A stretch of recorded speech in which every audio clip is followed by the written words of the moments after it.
Honorable members, Mr. Speaker.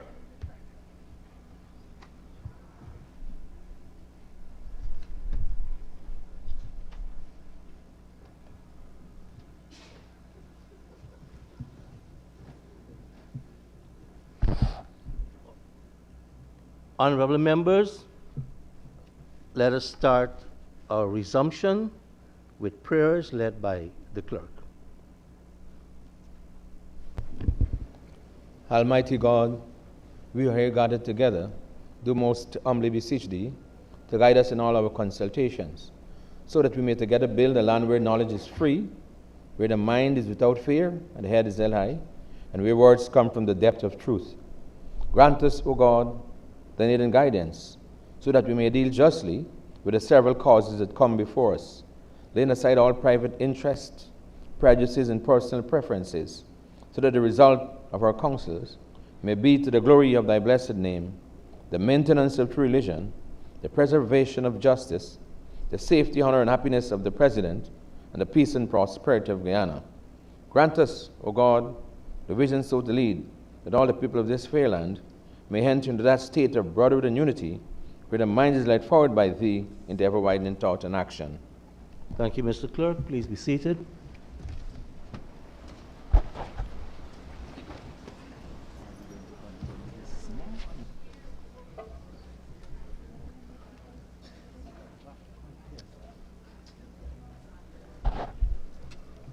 Honorable members, I have a few announcements, starting with a not so pleasant one. First, I'd like to inform you that the father of our Minister of Agriculture, the late Awal Mustafa Rahman, passed away. Our Minister of Agriculture has been coming in and out of the house because he was attending to his late dad medical issues. The janazah for Muslims, which means the funeral prayers, most likely will be held on Sunday in Bloomfield, Berbice. We will inform honorable members about the arrangements. To the minister and his family, on your behalf and on behalf of my family and I have extended our sincerest condolences. The late Mr. Mustafa Rahman is not just the father of our late minister. He has spent some 70 years in community leadership, community organizing, and working especially for the people of Region 6. And we thank that family for his services also. An update on our late Member of Parliament who was injured yesterday. There are 2 fractures in the leg. The Honorable Member will being cast for about 6 to 8 weeks. I want to express our appreciation to the MPs. Mr. Jordan, you're going to have to start respecting the chair. You're going to have to start doing it. No, let's start with this, please. No, please. She's injured due to no fault of hers. In spite of all the efforts we have made to ensure the safety of everyone who uses this chamber, there was an issue at the stairs. The cabling is put in a metal trunking that doesn't have any flexibility, and her heels hit that part. Unfortunately, she's going to be out for 6 to 8 weeks. I say thanks to the members, staff, and the emergency medical team that is on site, who rendered immediate assistance. The staff at the Convention Center and Parliament is working to address issues of the feed, the video and the audio feeds coming out of the Convention Center. But we're suffering from Murphy's Law. We've done this for 5 years, and whatever can go wrong, he says will go wrong, and we've been experiencing a bit of that. Unfortunately, the equipment doesn't give you warning when it's going to go down. We have replacement devices for many of the ones we know could go wrong. So we are working diligently to do that. We have already had the occupation safety and health people in here, and they have suggested, recommended some changes, because fundamentally we are blocking entrances. And so the cameras will be repositioned Monday so that they are not going to take up space on the stairs. And there are some other issues that we will address as a matter of urgency.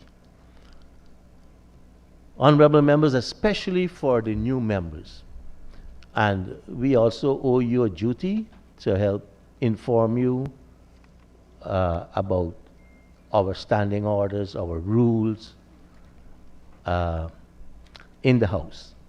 Today, we have to make some amendments to our standing orders. Our order paper, and that is in the form of suspending some standing orders. And these are to allow for not only the debate and the consideration of the estimates, but for passing the necessary legislation to ensure that those budget measures which are in the budget, that those are fully legal. And all that happens during this process. Minister of Finance will be moving those. And I want to say to the new members also, the Parliament organizes educational sessions on parliamentary procedures after every new parliament. And this is not done by the clerk and the speaker. We could assist. But the Commonwealth Parliamentary Association, we invite them to come and do those sessions. So while it's nice to see the speaker traveling business and going to all these conferences and so, there are many other benefits. We network, we get the brightest, the most experienced MPs to come. And they don't only do it for Guyana. So that is under consideration. Along with that, for the new members, there is the Caribbean and Atlantic branch of the Commonwealth Parliamentary Association. And Guyana provides the secretariat services for the regional branch. And our clerks for the entire Caribbean, that branch. So you are going to get that session organized. We are looking at scheduling right now. We have two considerations, the amount of festivals coming up on holidays, along with Ramadan in 2 weeks' time, and the availability of the international resource persons who will come here for most likely a week. And for that, we also would invite other parliaments. Suriname wants to integrate a bit more. So a lot happens. For the public, Parliament is not these sittings alone. It's much more. And so we want to ensure we provide all the training, the exposure to the representatives of the people so they can maximize with efficiency the service that we provide for those who elected us, and more particularly for the entire nation. Mr. Clerk?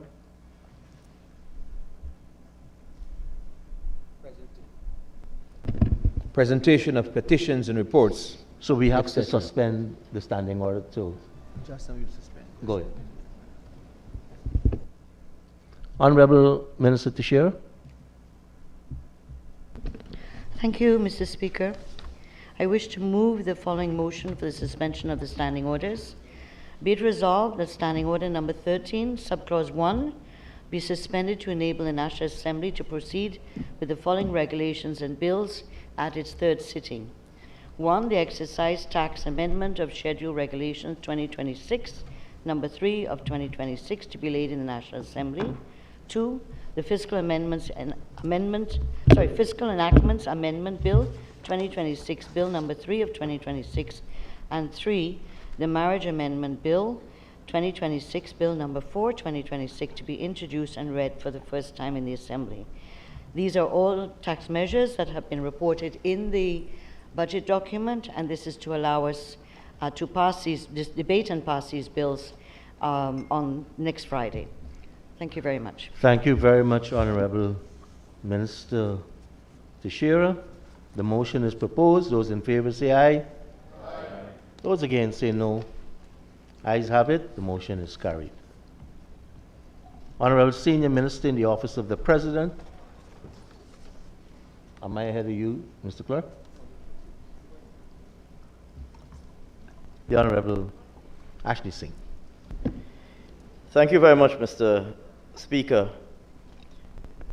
Mr. Speaker, sir, as I'm on my feet, allow me to join you in expressing condolences to my colleague, the Minister of Agriculture, on the sad passing of his father, who, as you indicated, was not only the father of our current Minister of Agriculture, but was himself a long-standing servant of the people, a long-standing and dedicated and distinguished servant of the people of Region 6 and of the People's Progressive Party. So my condolences to Minister Mustafa and his entire family. And permit me too, sir, to join you in expressing best wishes for a full and speedy recovery to the Honorable Member, Ms. Coretta MacDonald, who suffered that very unfortunate mishap yesterday. Sir, the privilege is mine now, on behalf of this People's Progressive Party civic government, to table the following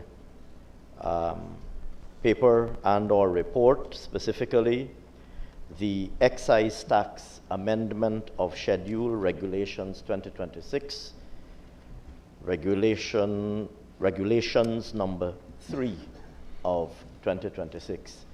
I assume, sir, that I will be called on separately to table the Fiscal Enactments Act at the appropriate time. Thank you very much, sir. And you move that it be read the first time.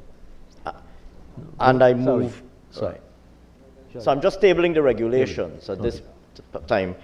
I believe, sir, that you might be calling me in a minute or two under the next item to table the bill and to move that it be read the first time. Thank you very much, sir. Thank you very much, Honorable Minister. Again, the Honorable Senior Minister in the Office of the President with responsibility for finance.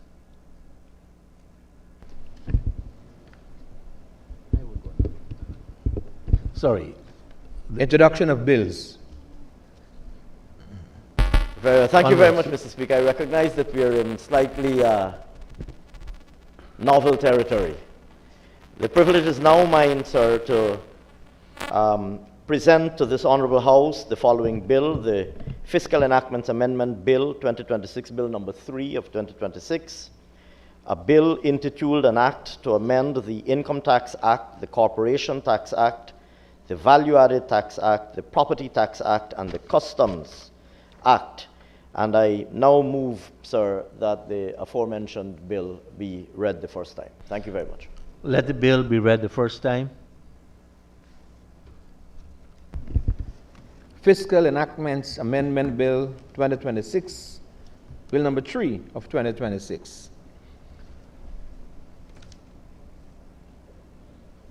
Honorable Minister of Home Affairs.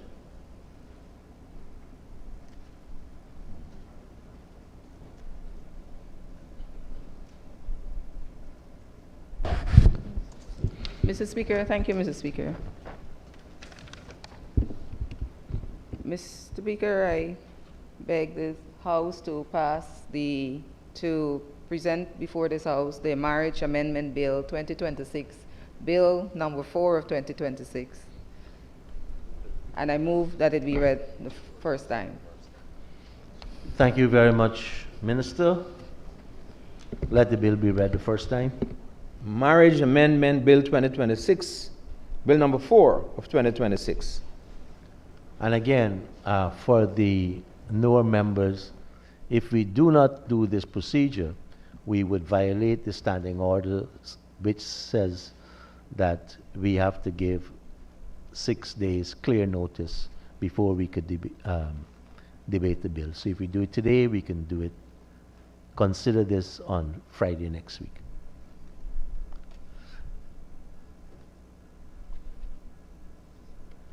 We good?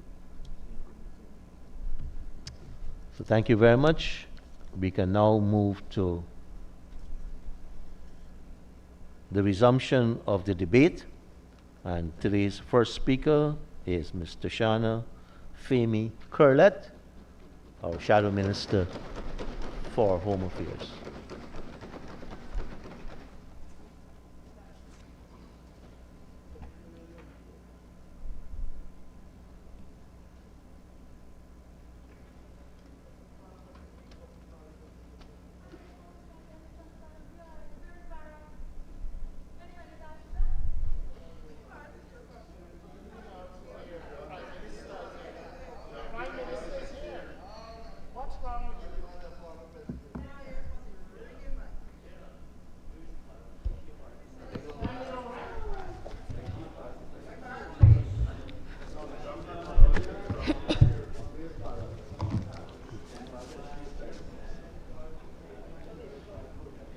Konnichiwa.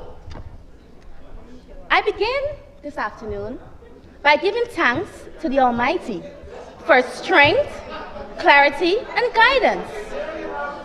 I also want to give sincere gratitude to the people of this nation who supported our movement.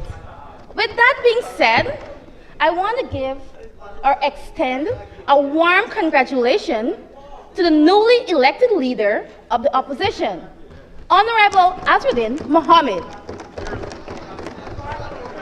Mr. Speaker, when the Honorable Member Yuj Todd used the word democracy to describe his government in what I can only call a meaningless presentation that lacked substance and direction, Mr. Speaker, I was flabbergasted because the people of this nation is still waiting to hear a clear foreign affairs policy from that side of the House.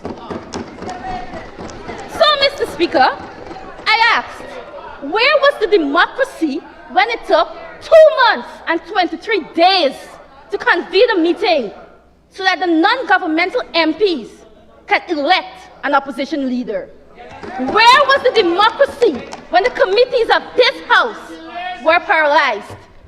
Where was the democracy? I just want to caution you. I don't like to interrupt at the beginning of a first-timer speech. But I want to know which article of the Constitution the Speaker violated in the election of the leader of the opposition, and which democratic principle I violated. I want to know. I am moving.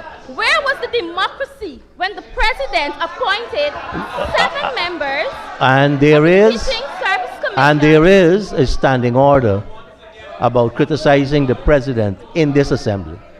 You could bring it in the form of a motion. The leader. You can bring it in the form of a motion. Mr. Speaker, I withdraw.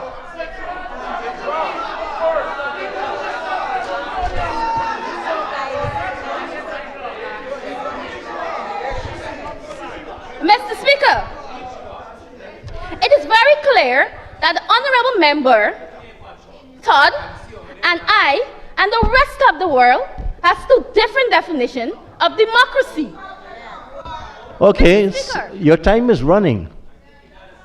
I just want to know what is your definition and how our Constitution collides with your definition, since you go down there. Mr. Speaker, I beg you to continue my debate. Mr. Speaker, the No, but honorable member, I demand the same respect from all sides of the House. So I just want to know Mr. Speaker, your and the international definition I violated. Mr. Speaker, I'm coming to the definition.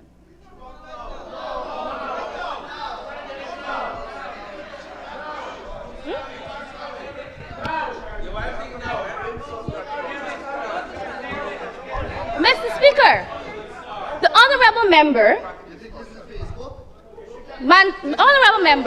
Mandalal came to this House bragging and boasting about his trip to Ketu. Mr. Speaker, I'm quite certain that that member did not spend the night in that village. Because, Mr. Speaker, if he did, he would have known that the only light that village received at night is the moonlight, Mr. Speaker. And they're going to want to say that I'm bringing false information to this House. Because the Honorable Prime Minister had commissioned a 0.15 hydropower plant in that village. But Mr. Speaker, the residents of that village, they're saying that the plant only works during the commissioning ceremony, after which it is not functioning. What is even more troubling, Mr. Speaker, is that the residents are saying when they go to the police station to make a report, the police officers have to use their flashlights to take the report because of the darkness. Mr. Speaker, and if you think that I'm exaggerating, here are pictures of that village in the night. I am not sure if the members on the other side can actually see the photograph due to the darkness. Mr. Speaker, when the honorable member, Pauline, talked about all the amenities and how that if you don't walk the ground and you don't be in the communities, you will not know. Mr. Speaker, I totally agree with her, 100%. She even talked about all of the roads that are linking communities. But Mr. Speaker, I want to ask her, what happened to the road that links Chinapau to Paramakatoi? She talked about the residents can use their ATV on the road now. Mr. Speaker, the residents are not riding their ATVs on the road. They are pushing it, Mr. Speaker, and here's an example. Because of the slushy loom on that road. And I know if that member was on that road, she wouldn't have been able to be sitting in this House today because they still would have been digging her out. Mr. Speaker.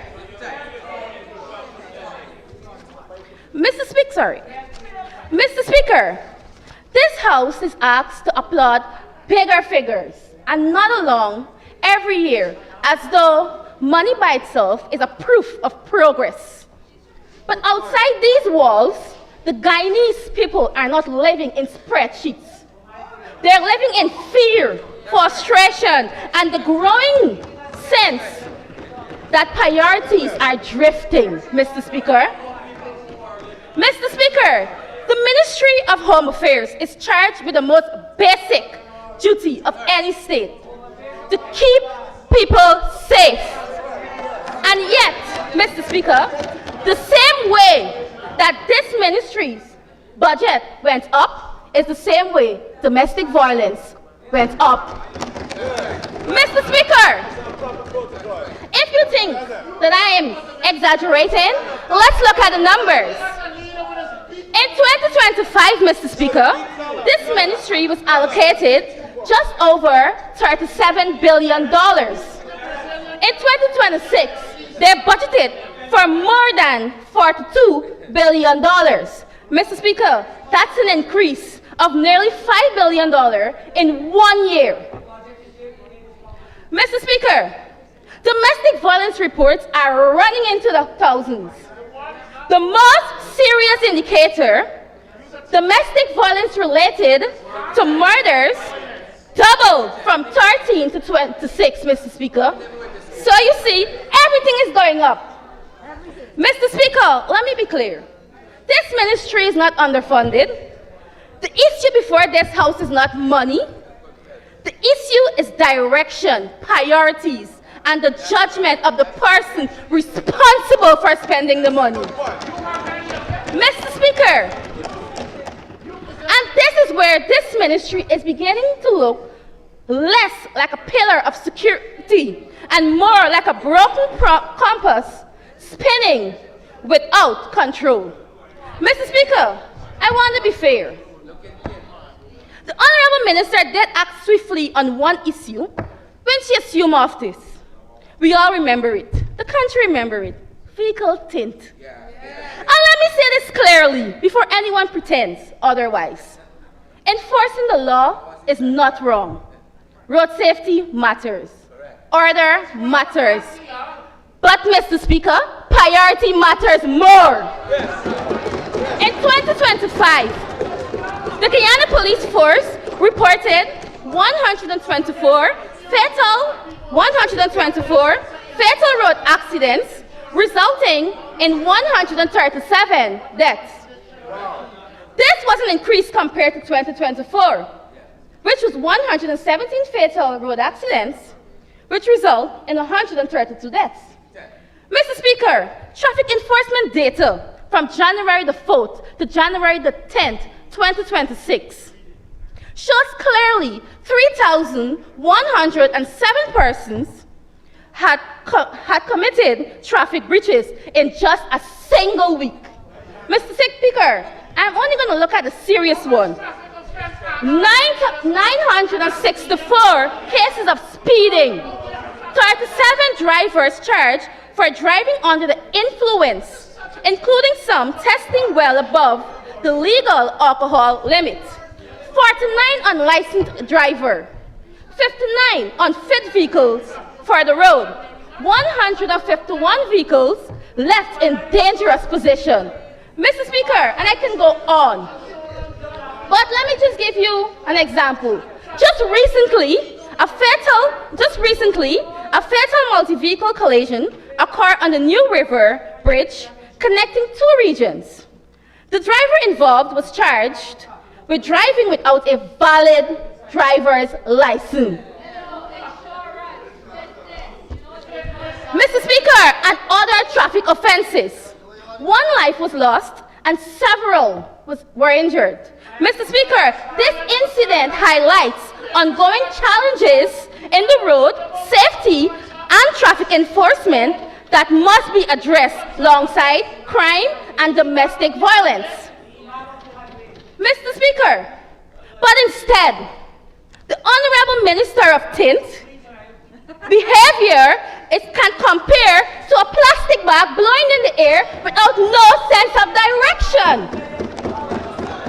Mr. Speaker, the minister has explained that the old 10th rules were inconsistent and needed reform to bring clarity and fairness to the motorists. But while clarity on tint is one thing, the real question is whether the ministry's focus and resources were directed towards the most urgent safety threats facing Guyanese families, like serious crime, of which murders has increased from 117 in 2024 to 130 in 2025.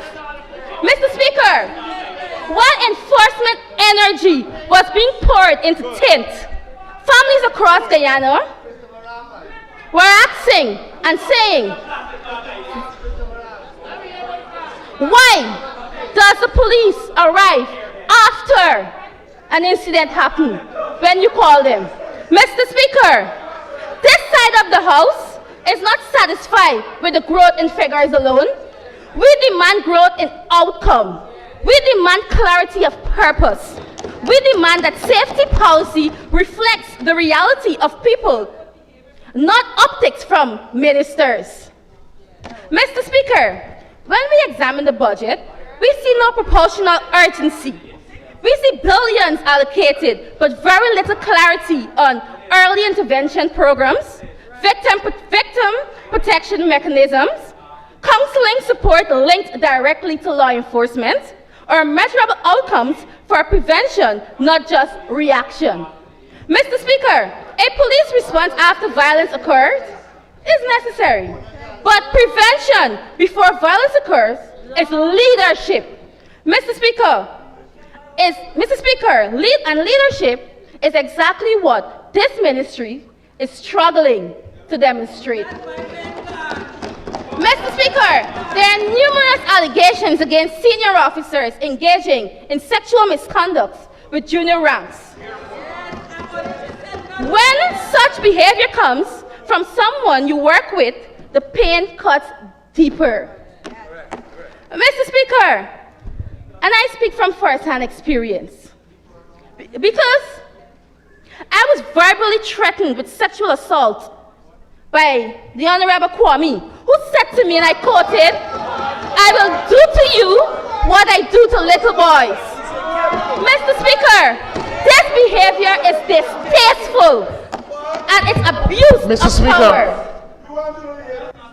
Honorable Member, Mr. McCoy. Standing order. 40. Standing order 40, Mr. Speaker.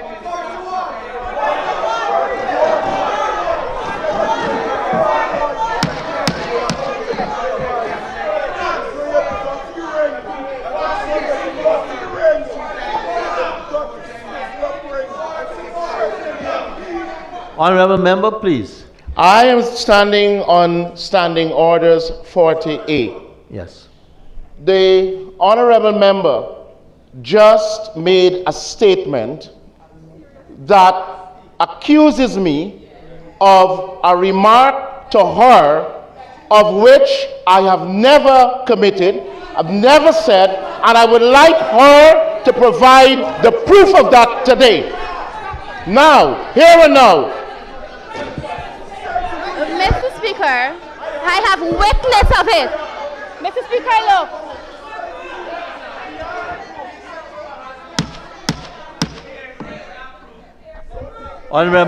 Honorable Member, this is the second time during these debates which we have this situation. And unless, as I said earlier, I am not competent to judge hearsay. So if we can get the evidence on both sides, we will. Mr. Speaker, I have witnessed. Yeah. There were persons around when he said it. Let's produce those. The Would minister you say like he to didn't. show? Ministers, Oh. not you producers to me. Continue with your presentation. Okay. I didn't stop. I did stop the clock. Okay, Mr. Speaker. Mr. Speaker, this behavior was distasteful, and it's abuse of power and a gross violation of respect for women. Yet, this is a man who sits as a minister in a government that claims to put people first. Mr. Speaker, there are also serious culprit allegations against individuals entrusted with enforcing the law. Yet, Mr. Speaker, every time these matters surfaced, the response is the same. We are told they'll be investigated. Mr. Speaker, those investigations lead nowhere. Files go silent, victims are left exposed, careers are protected, while justice is postponed. Mr. Speaker, the tragedy of the Adriana Young exposed a dangerous gap in our system. At the time of her disappearance, in April 2025, this country had no national child emergency alert system. After her death, the opposition moved for the establishment of an Adriana Young alert system. Yet, that motion was blocked from debate. Instead of legislation, instead of a national Honorable public member, alert mechanism, you're going down some dangerous road, you know. Very. Who was the speaker? Mr. Speaker, I withdraw it. And there is a standing order that deals with the content of questions and motions. And every question and motion has to be read against the standing orders. The standing orders are our rules, the parliamentary rules. And I said at the beginning of the debate that the parliament is the supreme organ of the state. Supreme. So be careful how you're going down that road. I'll be so guided, Mr. And if Speaker. you ever have to bring a motion or a question, seek the advice of the clerk, who is one of the most experienced clerk in the Commonwealth. So guided, Mr. Speaker.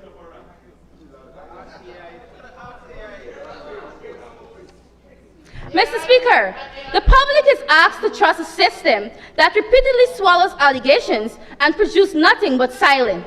Due to this, public trust is left to collapse. Mr. Speaker, when we look at the estimate, we see buildings, furniture, equipment, vehicles, and land transport. These are not bad investment.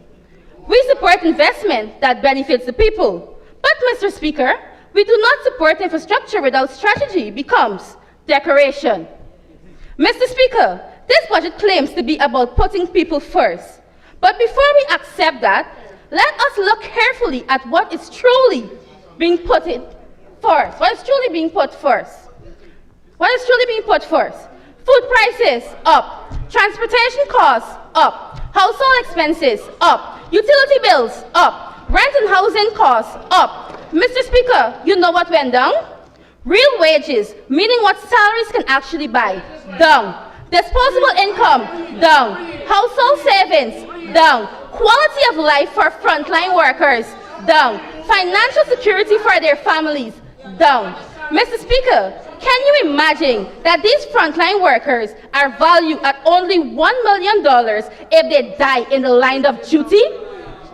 Mr. Speaker, this budget has no meaningful signal that the cost of living pressure faced by frontline workers are being treated as a national risk. Mr. Speaker, what we saw was the threshold moving from $130,000 to $140,000 at a 25% PAYE rate.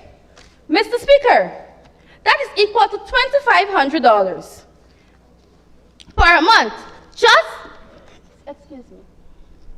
Take your time.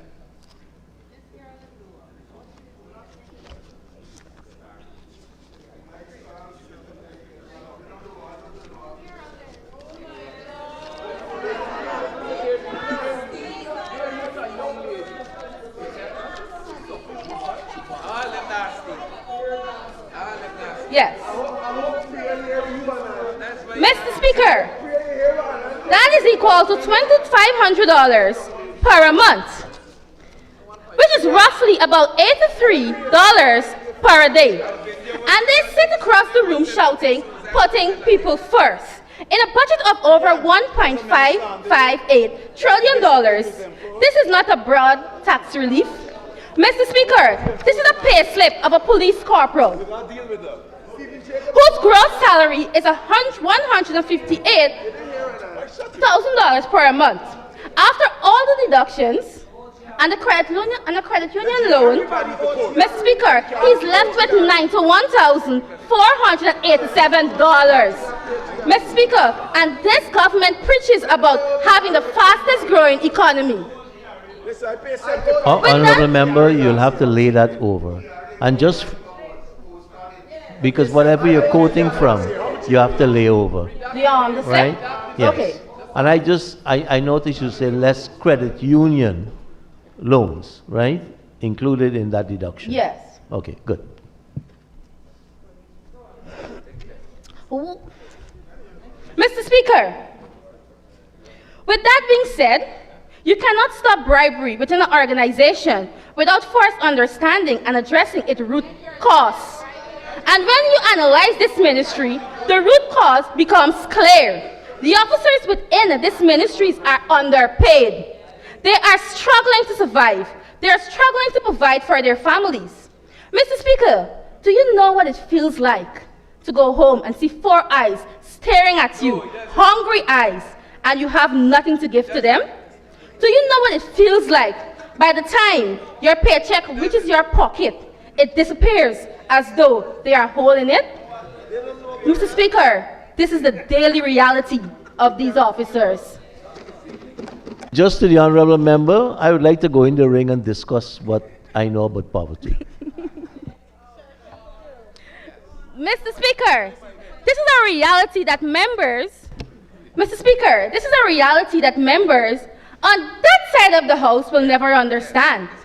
Because they live in luxury, they live in comfort, they live off of large paychecks. And until this House is willing to confront that truth, until we address low wages and economic hardship, lecturing workers about questionable practices will solve nothing. Not even the $5 billion budgeted for body cameras will help. Mr. Speaker, you cannot demand discipline from officers who are struggling to survive. You cannot demand excellence from workers who feel invisible. And you cannot build public trust while neglecting those that are tasked with enforcing the law.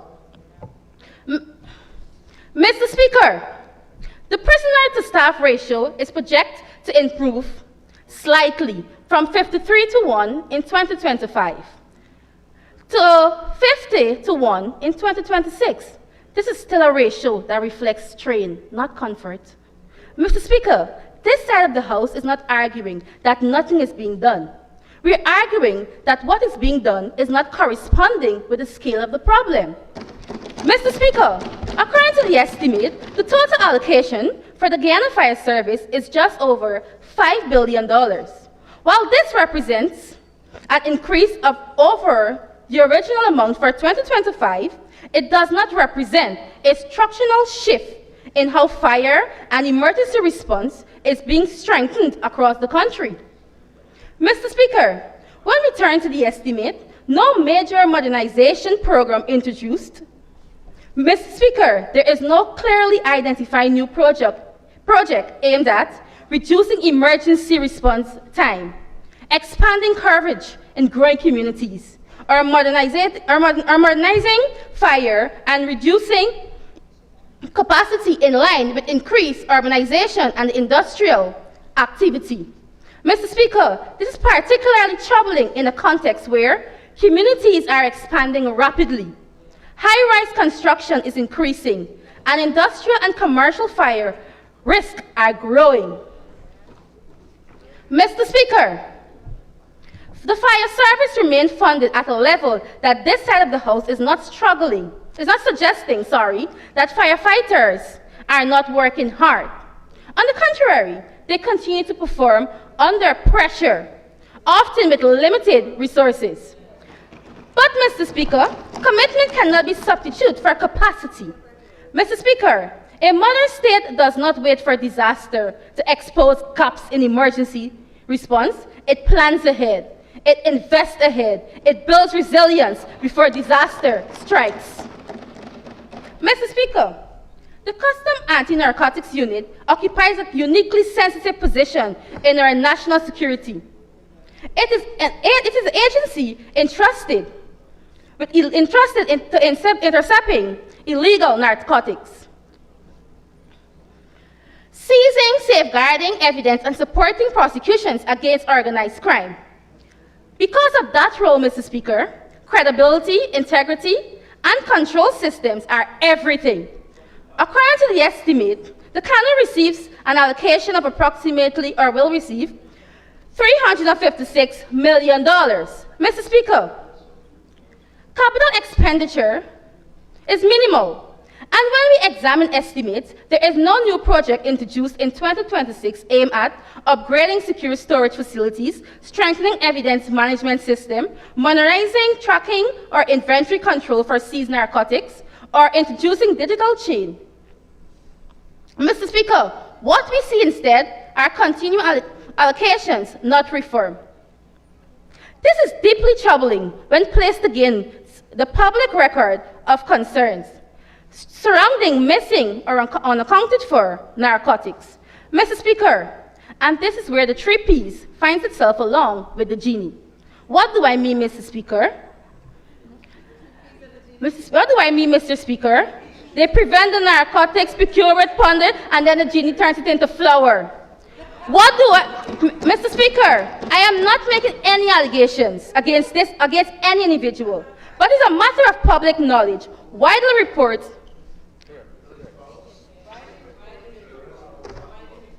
Mr. Speaker, in any serious anti-narcotics agency, such concern should trigger independent audits, hardened storage facilities, tamper-proof inventory systems, and transparent reporting mechanism.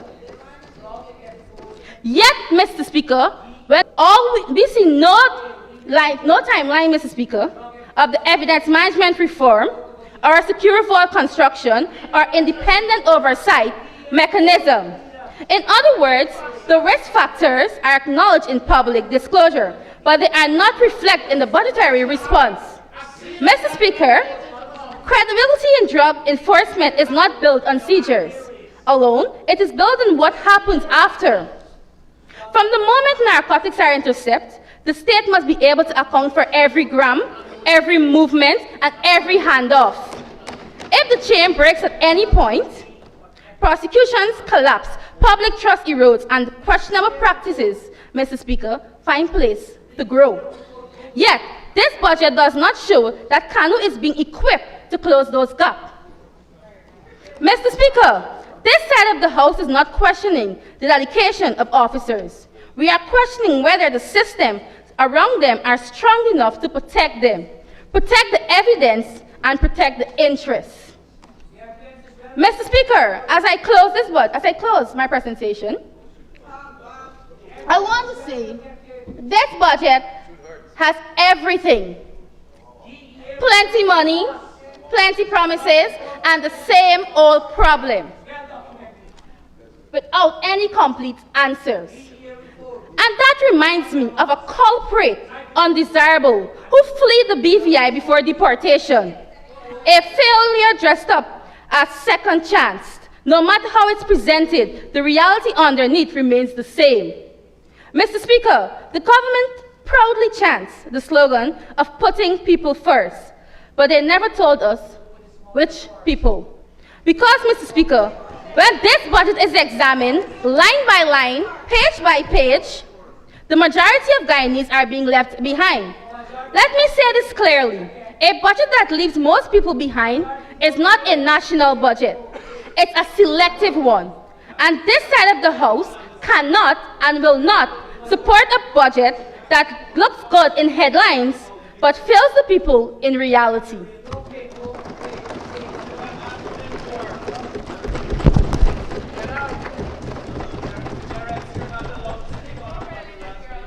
Thank you very much, Honorable Member, Ms. Femi Corlett. And now I invite the Honorable Minister of Home Affairs, The Mr. Speaker. Honorable Mr. Campbell. Yes. Thank you, sir. For a brief moment, I just wanted to rise above the partisanship and extend my condolences and the condolences of the entire team here to the Honorable Zulfikar Mustafa on the passing of his father. I did not know his father, but listening to you, sir, and listening to the Honorable Minister of Finance within the Office of the President, it seems as though he was a gentleman who gave greatly in terms of community service to this country. Guyana is poorer for his loss. I thank you for this moment, sir. Thank you very much, Honorable Member. We will convey those to the Honorable Minister. And before Minister Onej Walron speaks, let us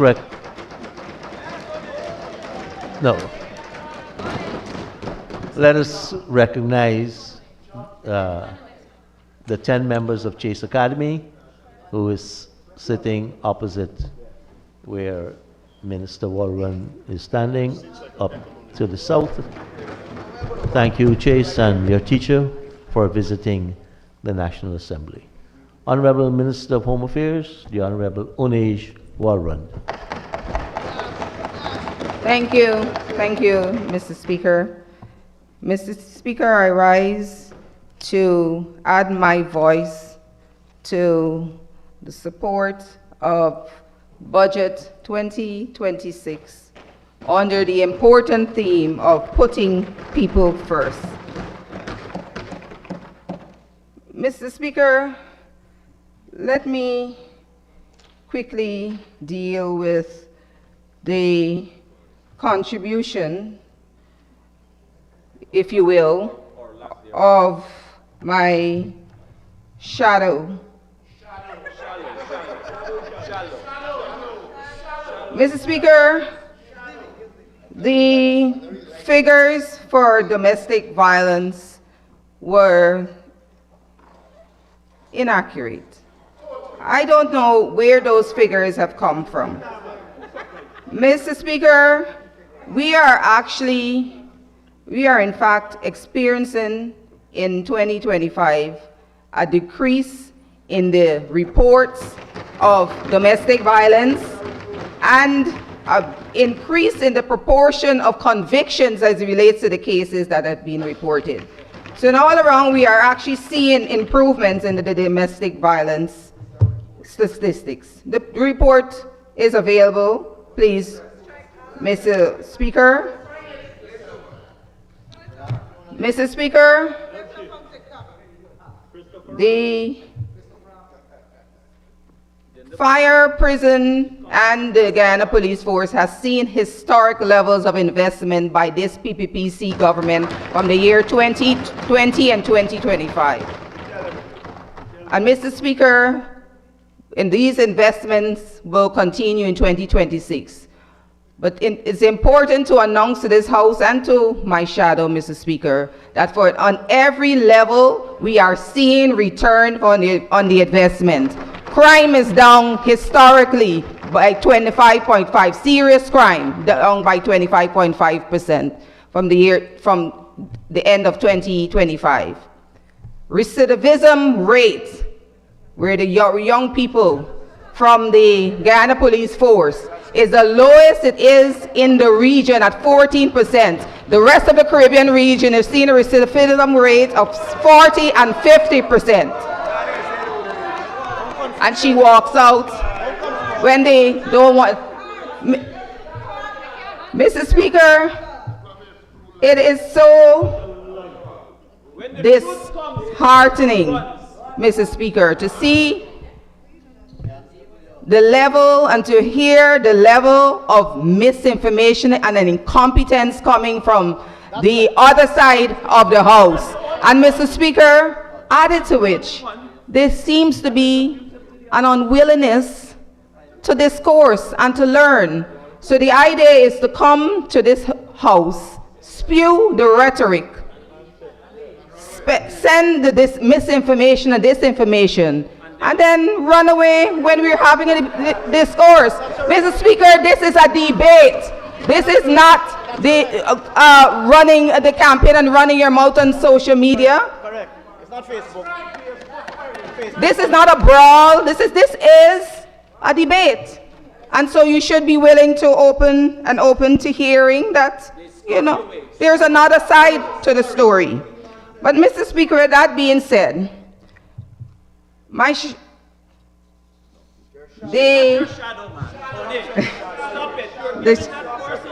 very well, I'm guided. All right, Mr. Speaker, the honorable member has also raised the issue of... All right, Mr. Speaker, I will pivot a bit to speak to this. As we're speaking about competence and building up we are in the serious business of building this nation. And Mr. Speaker,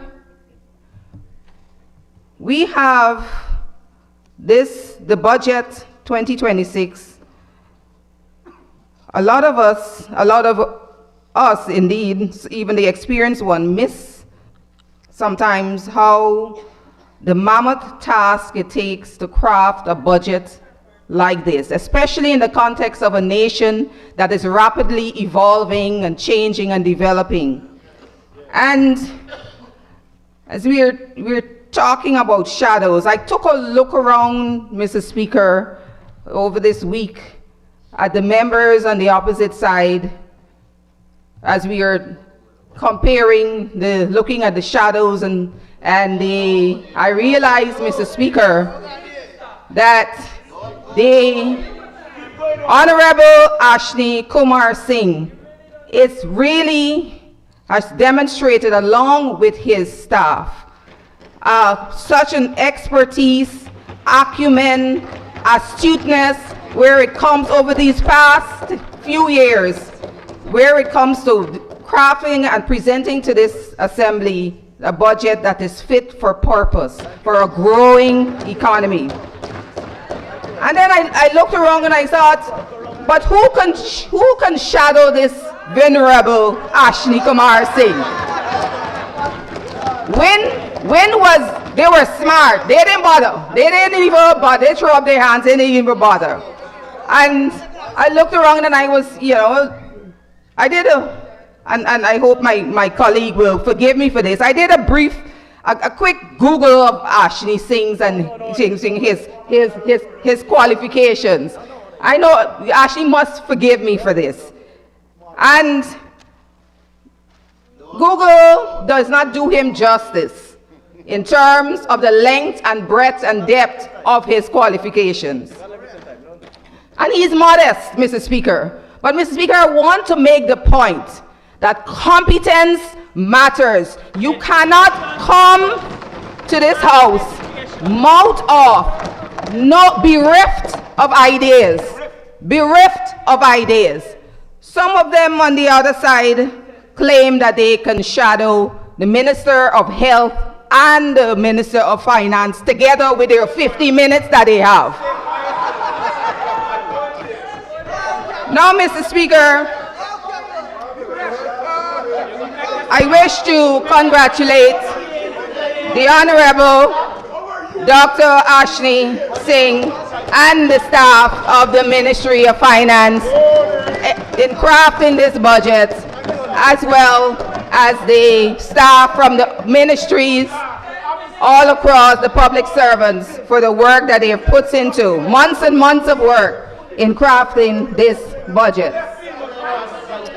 My shadow mentioned in her social media while she took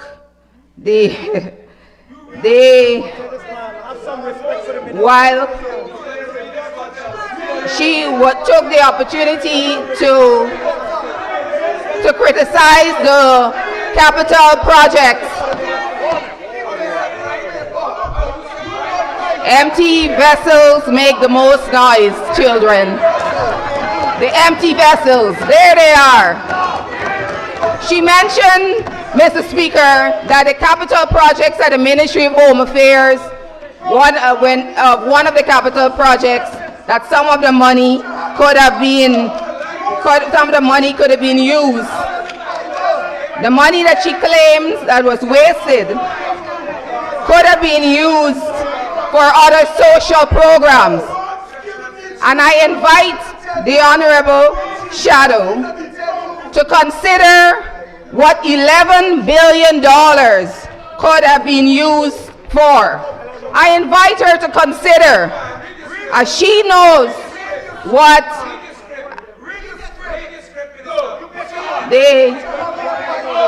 she was quite poised to know what the monies that Ministry of Home Affairs she claims have been put to waste. She said in her script that, do you know what the $74 million could do? It can pay help a child who can go to school. And I would invite her to consider that $11 billion, and I would help her out with this one. $11 billion could build about 4,000 core homes. $11 billion, Mr. Speaker, can pay 110,000 cash grants of 100,000 each. $11 billion, Mr. Speaker, can pay 1,000 workers a minimum wage for 9 years. And I will invite the Honorable Shadow to go and consider what else $11 billion can do. And you know, Mr. Speaker, I often am baffled at the temerity of members of the opposition when they, especially on the wind side, when they come around and act as crusaders of financial accountability. And they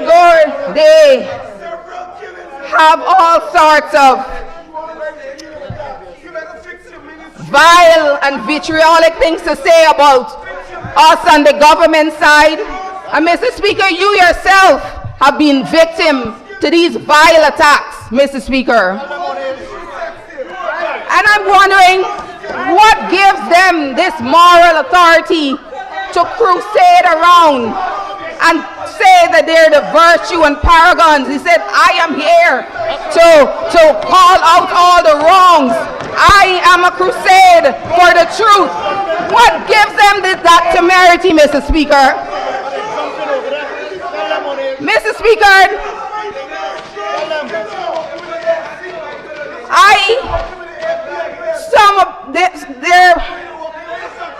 I hold before me, Mr. Speaker, an indictment, a grand jury. Honorable members, Mr. Jordan, Mr. Campbell, please.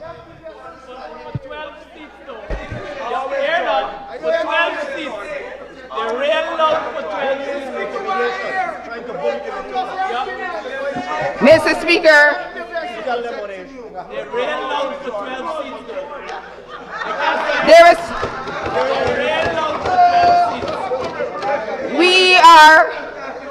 it's in the public domain, Mr. Speaker, that are the members on the other side, Mr. Speaker, that there is a public document, an indictment, Mr. Speaker, that is in the public domain. But Mr. Speaker, I will not read this document, Mr. Speaker, because I know that the word corruption, which appears several times in this document, appears too many in almost every sentence. So I will not be able to read the document, Mr. Speaker. But I wonder, Mr. Speaker, with the names and the activities mentioned in this document, how can you stand and say the things that you say about people on the other side, or on the government side? And Mr. Speaker, in sitting on the bench, as a magistrate for 7 years, I I started to develop a natural curiosity to understand human behavior. And to understand why people do the things that they do. Like I said, because this behavior baffles me. Mr. Speaker. And the Honorable Member, Ms. Amanza Walton Dizier. Thank you, Mr. Speaker. Mr. Speaker, I stand on a point of order, Standing Order 48. I just want to be clear. Are we now allowed to say the word corruption in the chambers? Because I've heard the Honorable Member, hold on. I've heard the Honorable Member say it on 3 different occasions in the last minute.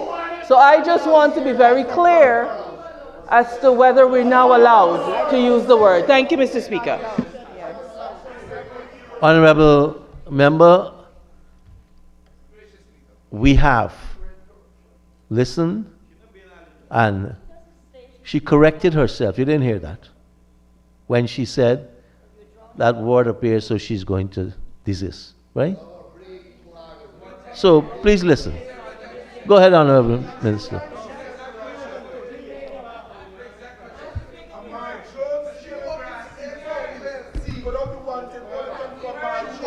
Mr. Speaker, as I was saying, I developed a natural curiosity, Mr. Speaker, in my time on the bench, as to understand human behavior and why is it that people are motivated to do the things that they do. And I spent a lot of time reading the works of Carl Jung, the Swiss psychologist and psychoanalyst, and Young, thank you very much. Wait, that's Queen Turkey? You pronunciation?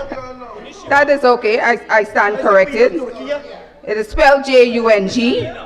That's the spelling of the name. Lecturing us on pronunciation again? But he describes, Mr. Speaker, the mechanism, the individual, that an individual deploys, that is projected, that is called projecting of traits that you most abhor in yourself onto other people. He coins this phrase, Mr. Speaker, as shadow, ironically, shadow projection. The shadow being the dark things in yourself that you can't confront, and so you want to project it. You project it onto the other person and criticize them for it. Mr. Speaker, it's a defense mechanism that individuals deploy unconsciously, because they have to attribute their own thoughts and feelings and bad behavior onto the other person to avoid dealing with the shame and the discomfort and insecurity that these thoughts come. We don't allow that word either. I apologize, to avoid dealing with the discomfort and insecurity that these feelings bring. So Mr. Speaker, one might perhaps understand why segments of the opposition say the things that they do. Mr. Speaker, why it is that they decide that they have to denigrate the rest of us on the government side. And Mr. Speaker, we should listen to what they say, Mr. Speaker. We should listen carefully, because they are really telling us about themselves. Mr. Speaker, I would like to coin the rest of my remarks from the budget speech of March 12, 1993. Mr. Speaker, and I do this, yes, Mr. Speaker, because... Honorable Minister, I see the Honorable Member, Ms. Amanza Walton Dizier, who puts herself up on a pedestal, always, and the Honorable Member, Mr. Jordan, who last night I had to say a few words to, are now treading on a particular standing order. Go ahead, Honorable Minister.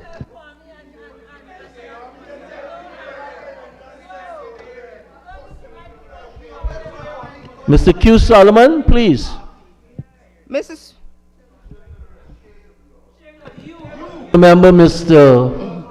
Honorable Member Mr. Prasad. Honorable Member Mr. Prasad. Mr. Please. Sorry. Mr. Speaker. Mr. Jordan, Mr. Vince, I suggest that you take a little while before you return. Please.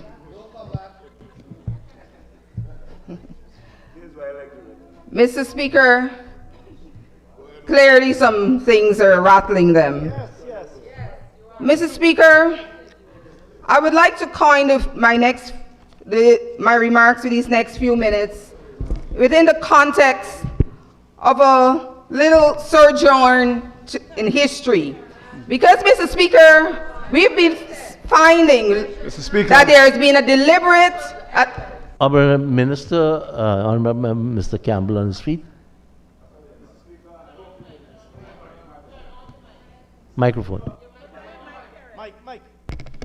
Mr. Speaker, I know you spoke to this before, but I am forced to stand on Standing Order 38, subsection 6, that a member, especially a member of 6 years, almost 6 years in this House, continues to read her speech without the leave of the Speaker, sir.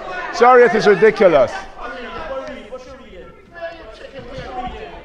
Honorable Member Mr. Campbell, clearly you have a vantage point that I don't have. Honorable Minister, please continue. Mr. Speaker, just for the record, I have nothing written. I'm making reference to all of my notes. There's no speech written here, Mr. Speaker. But that's the substance with which we have to deal with in this House, Mr. Speaker. We're in this government side in the business of building a nation, serious business. And this is the intervention he makes in the middle of my intervention. Our shadow Minister of Finance, 15 minutes allotted. And by the way, he designated, Mr. Speaker, himself the shadow because it was the opposition, the main opposition, that has that liberty to designate a shadow minister. But he has prescribed on himself the shadow minister of finance.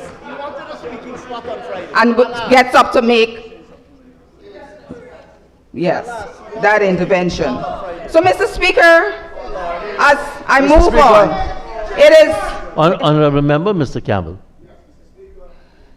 The Honorable Member has just made an accusation that I at some point designated myself Shadow Minister of Finance. In the same way, Mr. Speaker, and I've sent you a video today where I was quoted wrongly yesterday. In the same way, I remember saying yesterday... I will uphold that intervention. Don't impute, because I don't know that the Honorable Minister appointed himself shadow. Right? Yes. Mr. Speaker, I heard him say that I am the shadow minister. I am shadowing the Ministry of Finance. I heard, and health, Mr. Speaker. I did not make that up, Mr. Speaker. Honorable Minister, we will check back the notes. Thank you, Mr. Speaker. Thank you. Good. But that's the same thing he said he is shadowing.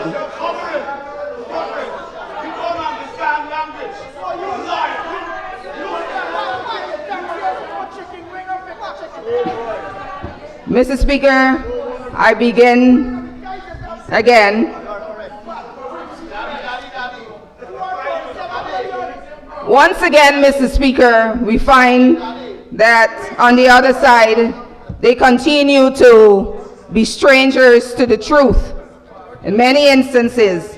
And the characterization of our history, Mr. Speaker, and where we have come from have often been misrepresented in this House over these last 5 days.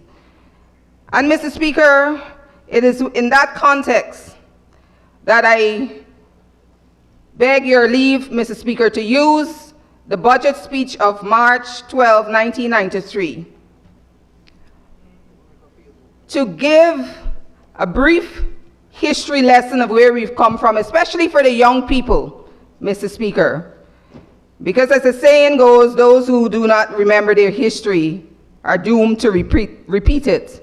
And Mr. Speaker, I go on to read this budget speech. It begins in September 1990, when general elections were called.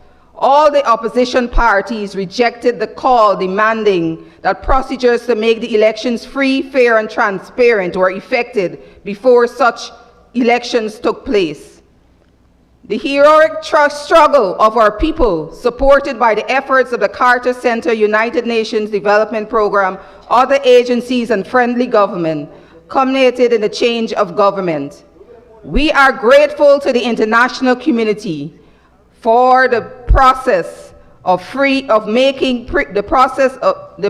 making free and fair elections a reality. This achievement resulted in the installation of the PPP civic government, which takes pride in declaring itself as a government of the people, by the people, and for the people. Mr. Speaker, this budget presentation is indeed a most significant event in that it is our first budget. This is the context I want the nation and this House to hear. This is our first budget after being kept out of office for 28 years. The last time this party stood before the House to present a budget was December 31st, 1963.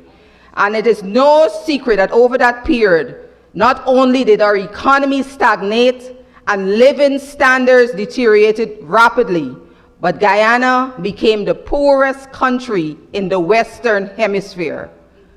And also, our young democracy and democratic institutions were sacrificed on the altar of paramountcy of the PNC.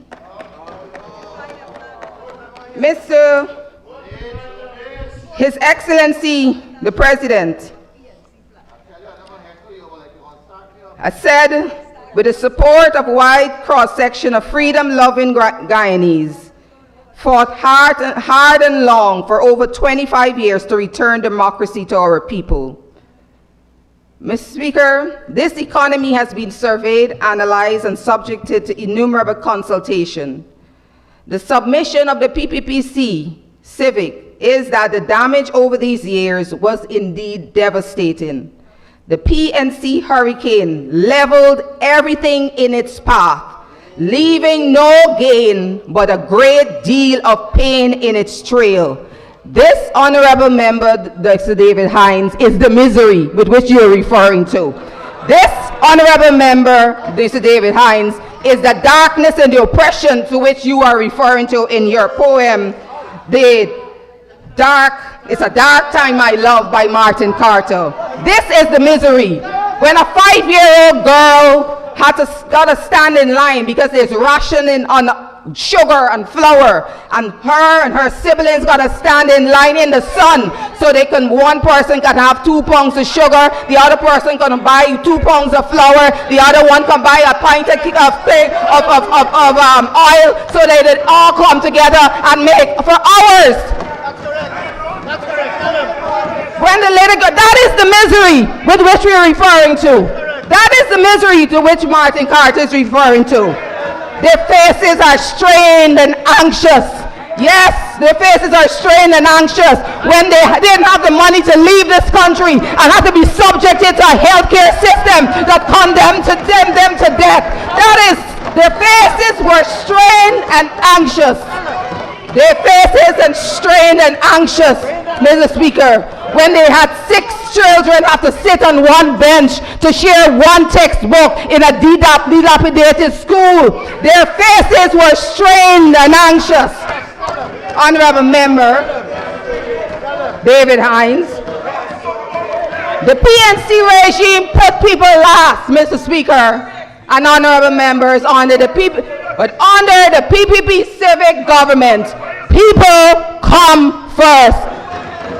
33 years ago, 33 years ago. Mr. Speaker, And he will do it again. the finance minister says he then was. Time is. Yes, they would want to. That is why, Mr. Speaker, when we don't know our history, because we gave them a chance again in 2015, but I move on, and it's the same thing. The harsh realities we are faced with, the finance minister continues to say, the harsh realities we are faced in constructing this budget was one, scheduled debt service obligations accounting for 100% of revenue collection. Our schedule, this is a debate. I'm responding to the honorable gentleman of these interventions yesterday. Our scheduled debt service obligations accounting for 100% of revenue collection. Infrastructure in a state of disrepair. Inability to execute projects and draw down on external loans, grants, and other forms of financial aid. Incompetence. Infrastructure in disrepair. No money to pay the social services. No money to pay for the schools. Now, Mr. Speaker, we are happy to announce that Guyana is at a state where 5.5% of our revenue is being made to service debt. So we have the balance of that to pay for social services. Schools, hundreds of schools being built. Hospitals being built. World-class healthcare being established in 2026, Mr. Speaker. And Mr. Speaker, I will move on quickly because I know my time is going to be expended. But Mr. Speaker,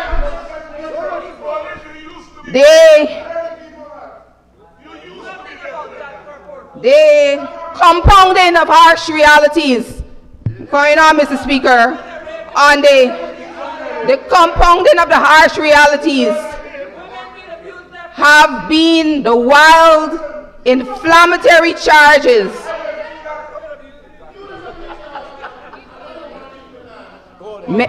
many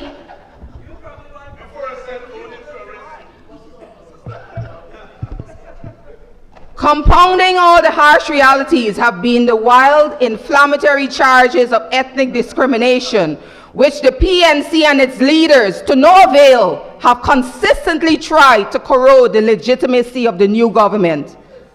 Mr. Speaker, the vast majority of Guyanese will not continue to tolerate these cheap, divisive tactics. In recent times, because you've been relegated to 12 seats from 31. That's how we know that they're not going to continue it. In recent times, Mr. Speaker, this pathetic drivel and rhetoric has sunk so low that under the guise of freedom of expression, the PNC, APNU, AFT, all of the iterations of the pen, continues its invective on this due democratic government charged with a mandate from the Guyanese people to correct the excesses of a failed and sunk regime whose only last straw was ethnicity. Mr. Speaker, we continue to see this display by the intervention of David Hines, the honorable member, where he stood there with his 15 minutes intervention, pointed to the government side of the House, and said the ancestors would be more joyful if the African Guyanese on that side, pointing to our side of the aisle, would stand up for the Afro-Guyanese dignity. Mr. Speaker, if we would stand up for the African Guyanese dignity. Mr. Speaker, he also used his last couple minutes to further the divisive rhetoric of who gets more and who don't get more. The hate, the division, Mr. Speaker, people are not going to tolerate it anymore.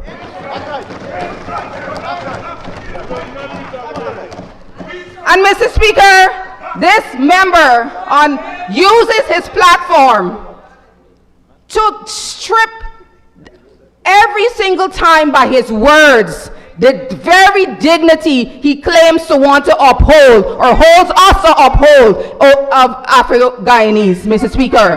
He has stood on his platform, Mr. Speaker, and called the people, and this is a matter of public record, Mr. Speaker, and the words that I'm going to say may upset some of our sensibilities, but it bears repeating, Mr. Speaker, that the people who support the African Guyanese who support the PPPC government are lick-bottom, lick-body house slaves. Mr. Speaker, I know it upsets our sensibilities, but Mr. Speaker, it has to be said, because this is the indignity with which... Honorable Minister, say it outside of the House, so let's keep in here to the high level you said we should. Mr. Speaker... I am authorized to give you 5 minutes to conclude. It starts now. Mr. Speaker,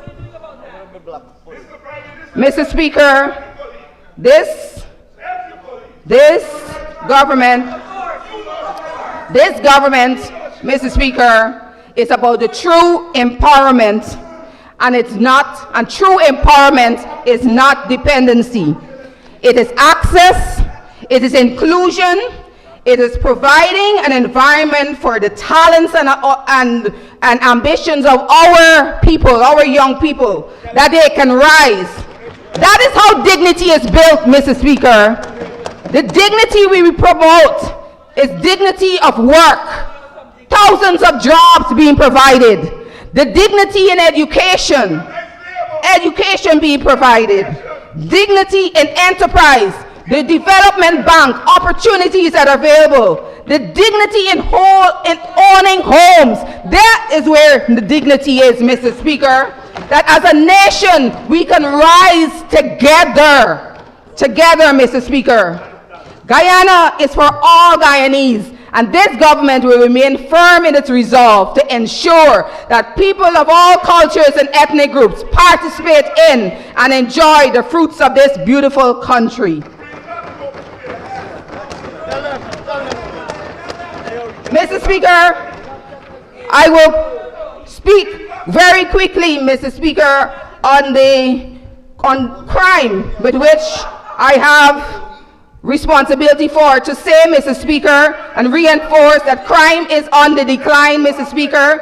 There is serious reduction of crime being driven by intelligence-led policing, expansion of our surveillance infrastructure, increased police presence, community policing partnerships, investment in training and human capital. We are seeing, Mr. Speaker, this results from this investment, Mr. Speaker. And Mr. Speaker, security is the pillar of development. And Mr. Speaker, I want to quickly mention that for the benefit of this House, Mr. Speaker, that security and crime fighting is a matter of national development. And, Mr. Speaker,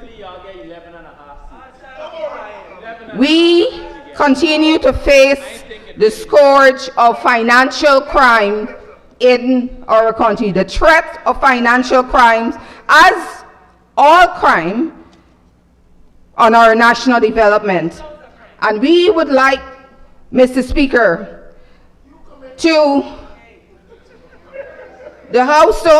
I would like the House to understand, Mr. Speaker, that if Guyana weakens on its anti-money laundering enforcement, and our anti-money laundering regime, Mr. Speaker, as we speak of financial crimes, undergirds our national development, undergirds our financial sector. And if we have a weak anti-money laundering enforcement, correspondent banking relationships suffer, international financial transactions become harder, investors face a higher compliance risk, and the entire economy pays a price.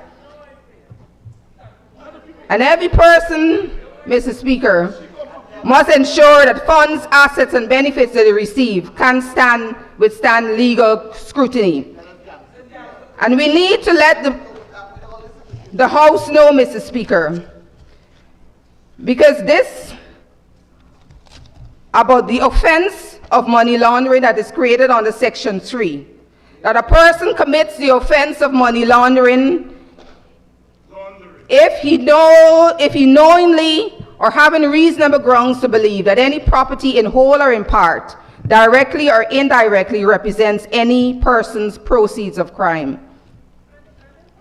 If the person converts or transfers property knowing or having reason to believe that the property is the proceeds of crime, conceals or disguises the true nature, origin, location, disposition, movement, or ownership of that property, knowing or having reason to believe that the property is the proceeds of crime, acquires, possesses, or uses that property knowing or having reasonable grounds to believe that is derived directly or indirectly from the proceeds of crime. It assists any person who is involved in the commission of an offense in paragraphs A, B, and C to evade the legal consequences of his actions, participates in, associates with, or commit or aids and abets, counsels or procures or facilitates the commission of any of the above acts.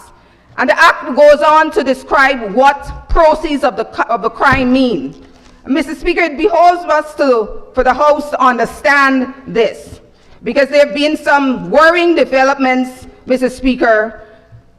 The proceeds of a crime means any property derived or realized directly or indirectly from a serious offense, and includes on a proportional basis property into which any property derived or realized directly from the offense was later converted, transformed, or intermingled, as well as income, capital, or other economic gains derived or realized from such property at any time since the offense, and indirect proceeds of a crime, including income, profits, or other benefits from the proceeds of the crime and property held by any other person, assets of every kind. What this regime, this AML regime, and this legal framework provides, Mr. Speaker, that if I go out and rob a store, take the money home to my father, and he takes his pension money that he was saving up, and we put it together. That is the commingling with which you're talking about, and we go and we buy a property together. The rent from that income property that you go and you rent subsequently, the rental from that property is proceeds of a crime. And that, Mr. Speaker, Minister, as you're dealing with crime, you've exhausted I will close off, Mr. Speaker. Mr. Speaker, please indulge me. I will close now. Recidivism is down, historic numbers. Mr. Speaker, I want to close, Mr. Speaker, by noting that we will take financial crime seriously. We will continue to enforce our anti-money laws, and I, for the benefit of the House, read out the substance, and I urge this House to go read of what constitutes a crime under the Anti-Money Laundering Act. And Mr. Speaker, this matters to us because Guyana, as I wrap up, Guyana is on a trajectory of important nation building. Our financial sector, our financial regime has to be protected, and we will continue to protect it from crime and proceeds of crime and anything that will derail the growth and the trajectory of nation building that we are on. And Mr. Speaker, in the words of the finance minister as he then was, like never before, as we envision this, our new Guyana in 2026, as we grow and our nation building and we are transformed like never before, the words of Martin Carter, Guyana's celebrated poet, echoes in the hearts of our people, and now in this august chamber. Everywhere, the songs of life are floating, like new ships on a new river, sailing, tomorrow and the world and the songs of life. And all my friends are, yes, tomorrow and the whole world awake and full of good life. Mr. Speaker, I beg to commend this budget to the House and move the motion. Oh, beg. Thank you very much, Honorable Minister of Home Affairs, the Honorable Oneish Walworth.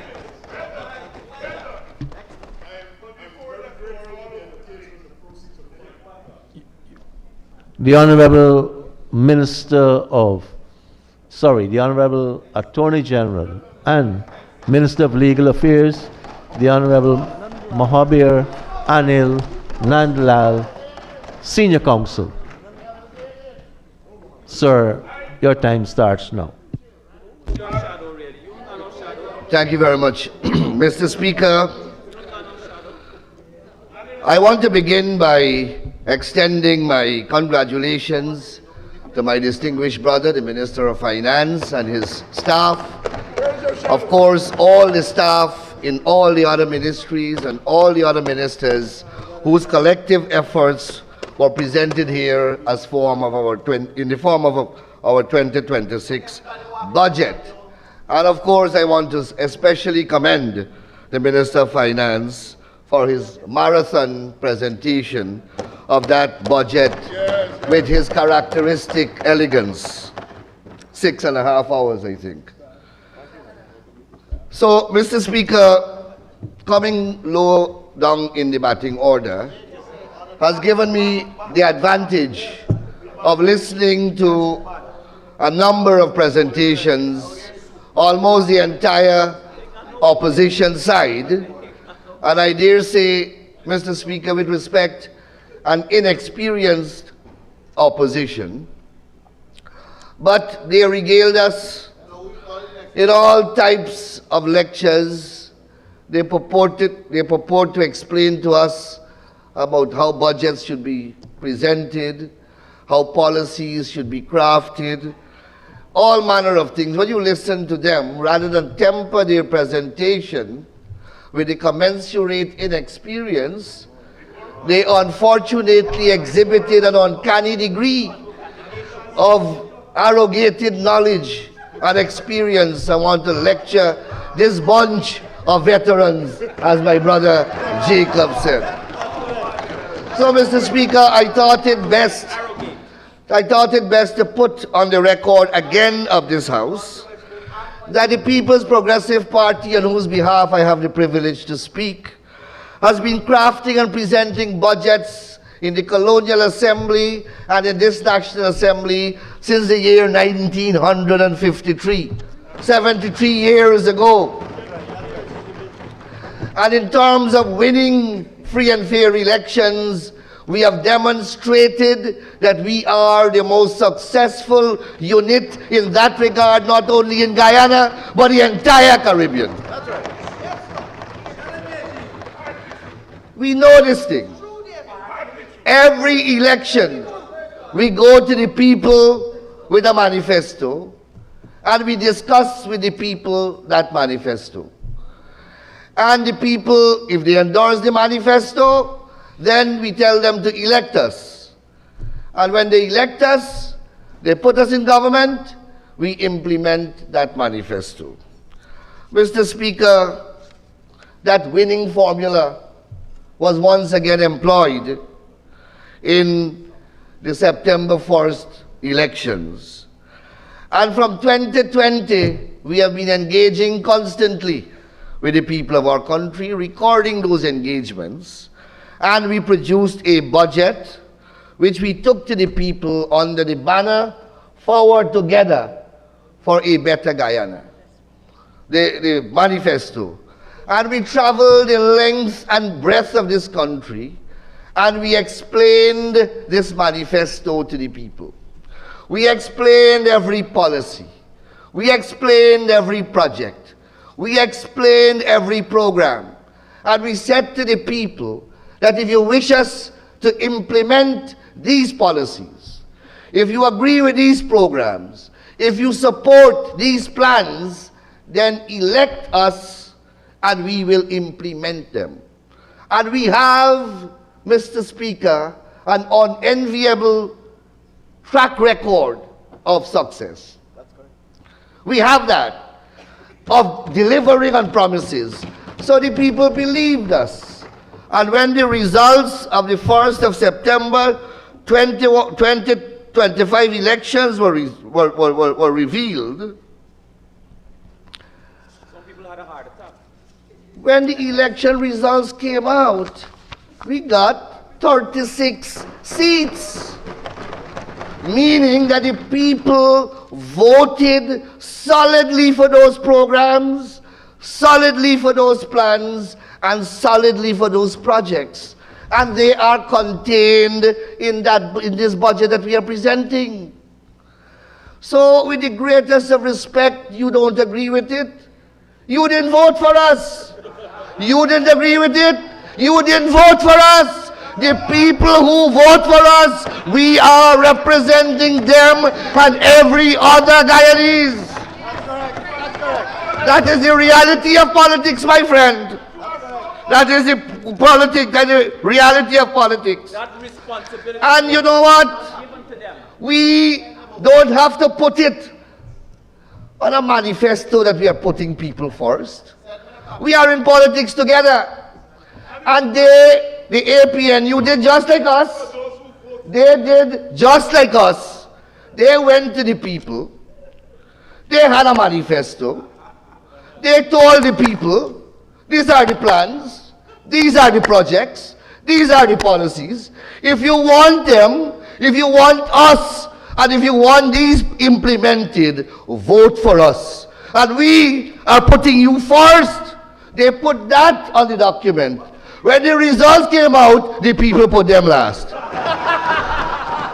Today, they have been reduced to the back benches of the parliament. Very good. The last benches. Very good. Last benches. Adele, you did well there. You did well. Marcy, I know with the clapping. I like the clapping part. I like that part. That was So, Mr. Speaker, and let me explain these results, because I still hear some quibbling. One member says seats don't matter. We got 36 seats, you got 12. I know you're not strong in maths. That is 3 times the amount of seats that you got. You got 16, we got 2.25 times that you got. So you must know your places when you're talking to this side. You must know your places. And you, the Honorable Amanza Nazir, we have to restructure a seat. She only got 3 Did you say of a Nadir? seat. Sorry? Did you say Nadir? Desir. Oh, sorry. Desir. Will never make such a mistake, sir. So we need to configure a new chair. She only got 3/4 of a seat. actually it was like half. It was like half because Mr. Speaker, and we know why the people voted the way they did. Because I sat in this house and I heard an honorable member on that side say that the 5Bs program that consisted of 2 32 20-seat buses, 32 22-seat buses, 3 bicycles, and 12 boats, that is a more superior program than our cash grant program. And when the honorable member said so, the comrade next to him said, you hear him? He's a businessman. He's a businessman, comrade. 32 bus. We are giving 206,000 children of our country $85,000. And these people are talking about 3 bicycles, 2 boats, and 32 bus. And they're surprised that they're on that side in a minuscule number of 12. And Mr. Speaker, I heard the honorable member Dexter Todd, he's not here, and maybe it is inexperience. The honorable member came to the podium and he was shrieking and he was screaming. I had to walk out of the house while the leader of the opposition was getting migraine in the court. I got migraine in the parliament listening to him. The comrade was screaming and screeching like a hyena in heat. But he said a couple of things that I must respond to. Mr. Speaker, he said a couple of things that I must respond to. Mr. Speaker, I am a fan of National Geographic. Check it out. He spoke about the International Observer reports in relation to the 2025 elections. And he tried to create some type of misconception and misconstruction of what the reports said. But let me say one thing. Every single observer team that observed these elections, their reports said unequivocally that the results declared by GCOM reflect the will of the electorate of this country. That's right. That is what they said. The comrade is a lawyer. He would know that that is the ratio decidendi of the report, and everything else is obiter dicta. He made another statement, and perhaps the Honorable Member Ganesh will convey to the Honorable Member, to Mr. Aubrey Norton, that he got to hold some classes with these people. There are certain things that you don't bring up. There are certain aspects of your past that you don't revisit. But inexperience came to the fore, and the comrades chose to speak about Dr. Walter Rodney's assassination. And look what the man we say the next time. And yes, I'll get to Comrade David Hines shortly. And he tried to convey in this, tried to distance the PNC from the assassination of that great historian and Pan-African scholar of Guyanese birth. A man whom we respect, and this country owes a great duty to revere and continue to respect him. It was the PPP government that established an independent commission to inquire into the death of Dr. Rodney. And that commission was consisted of international jurists, not Guyanese, jurists from the Caribbean, specially selected. The PNC appeared with counsel at that commission. They appeared by counsel. They chose to participate. And of course, by the time the commission concluded its work, they got into government and they stifled the work of the commission. But fortunately, the commission had completed its tasks. And let me read into the record, Mr. Speaker, two findings of the commission. Firstly, Dr. Walter Rodney was a man of large and significant stature, both in Guyana and beyond at the time of his death. He could only have been killed in what we find to be a state-organized assassination with the knowledge of Prime Minister Burnham in the Guyana of that period. It was a controlled society, and Burnham had a large and detailed knowledge of whatever was being done by the state and its agencies. Now let me go to conclusion number 2. We have no hesitation in holding that Gregory Smith was responsible for Dr. Walter Rodney's death on the 13th of June, 1980. And that in so doing, he was acting as an agent of the state, having been aided and abetted so to do by individuals holding position of leadership in state agencies and committed to carry out the wishes of the PNC administration. Put that on the record. That is what the Commission of Inquiry found. Mr. Speaker, when we come to this And house. you'll table that report? I will table the report is before the house. Okay, sorry. The third point that the honorable member made, and I don't know why this honorable member will say these things. He said to this house that the government, this government, must take its knees off of the neck of the judiciary. They watch TV and they get carried away. There is no originality. They get carried away with slogans in America. What is the evidence in this country that there has ever been an attempt to interfere with the independence of the judiciary by this administration? I say no one can produce any such evidence. And that is why I said, why the honorable member would go down that road when he sits on the benches of the People's National Congress.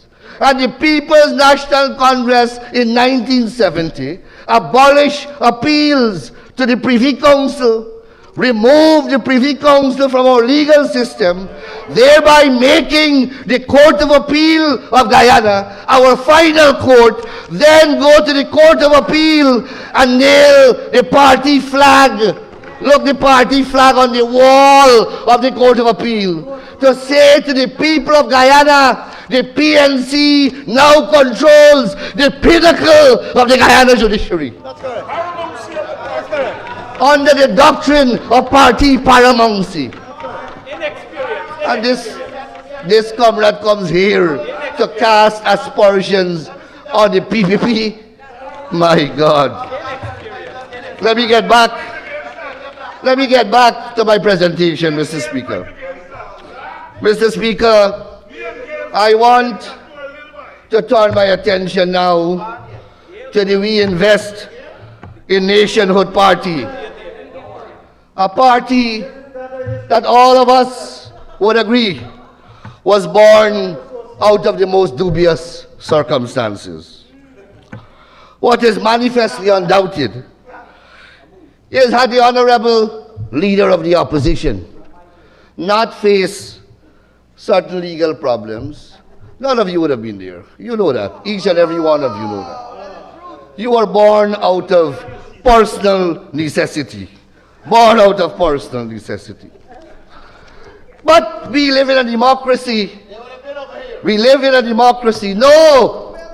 You are so much scorned that they prefer to go over there. That's correct. That is correct. You have scarred the psyche of generations.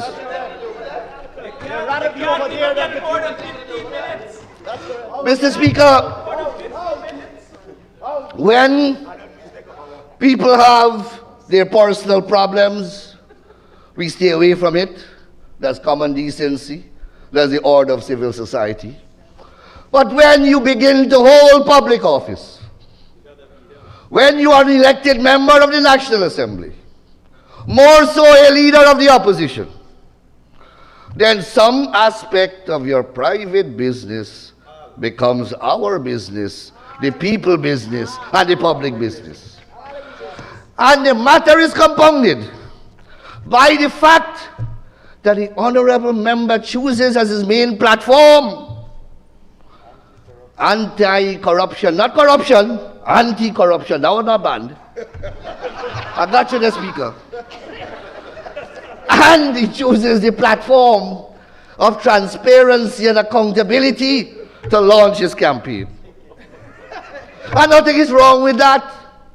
Nothing is wrong with that. Those are virtuous and pious platforms to mount. But when you do that, you must know that it is not a one-way street.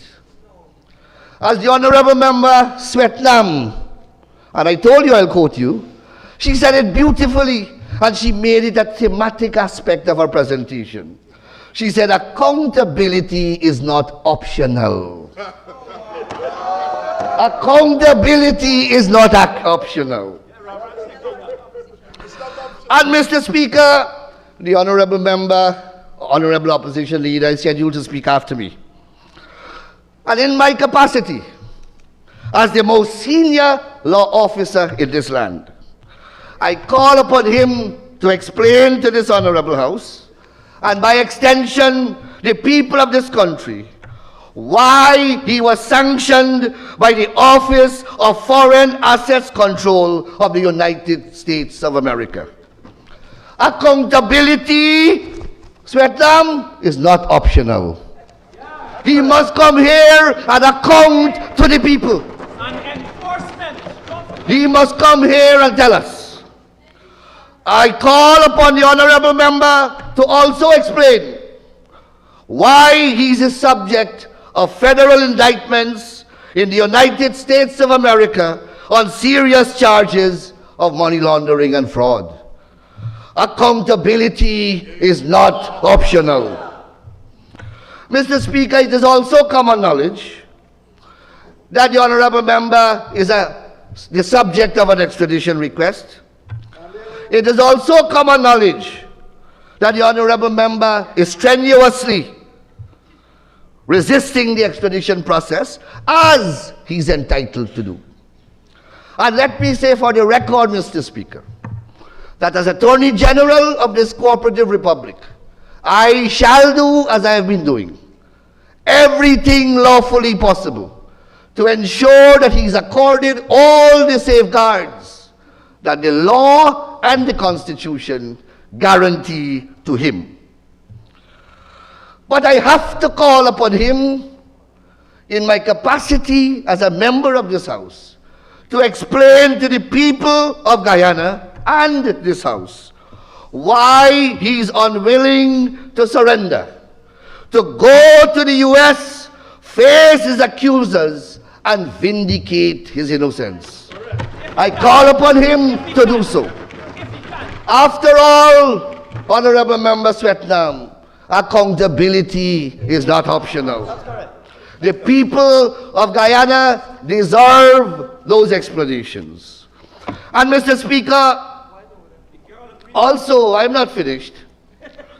The Guyana Revenue Authority has assessed the Honorable Opposition Leader and his businesses to be indebted to the GRA in what presumptively are taxes evaded in the sum of $190 billion Guyana dollars. Let me explain the magnitude of this sum. Mr. Speaker, when I entered this National Assembly, for the first time in my first debate, 20 years ago, the national budget of this country was $90.5 billion. The commute Cartaway, 2.5 times that amount. The whole national budget of the country. In my first budgetary debate as Attorney General in 2012, Mr. Speaker. the national... Mr. Deputy Speaker.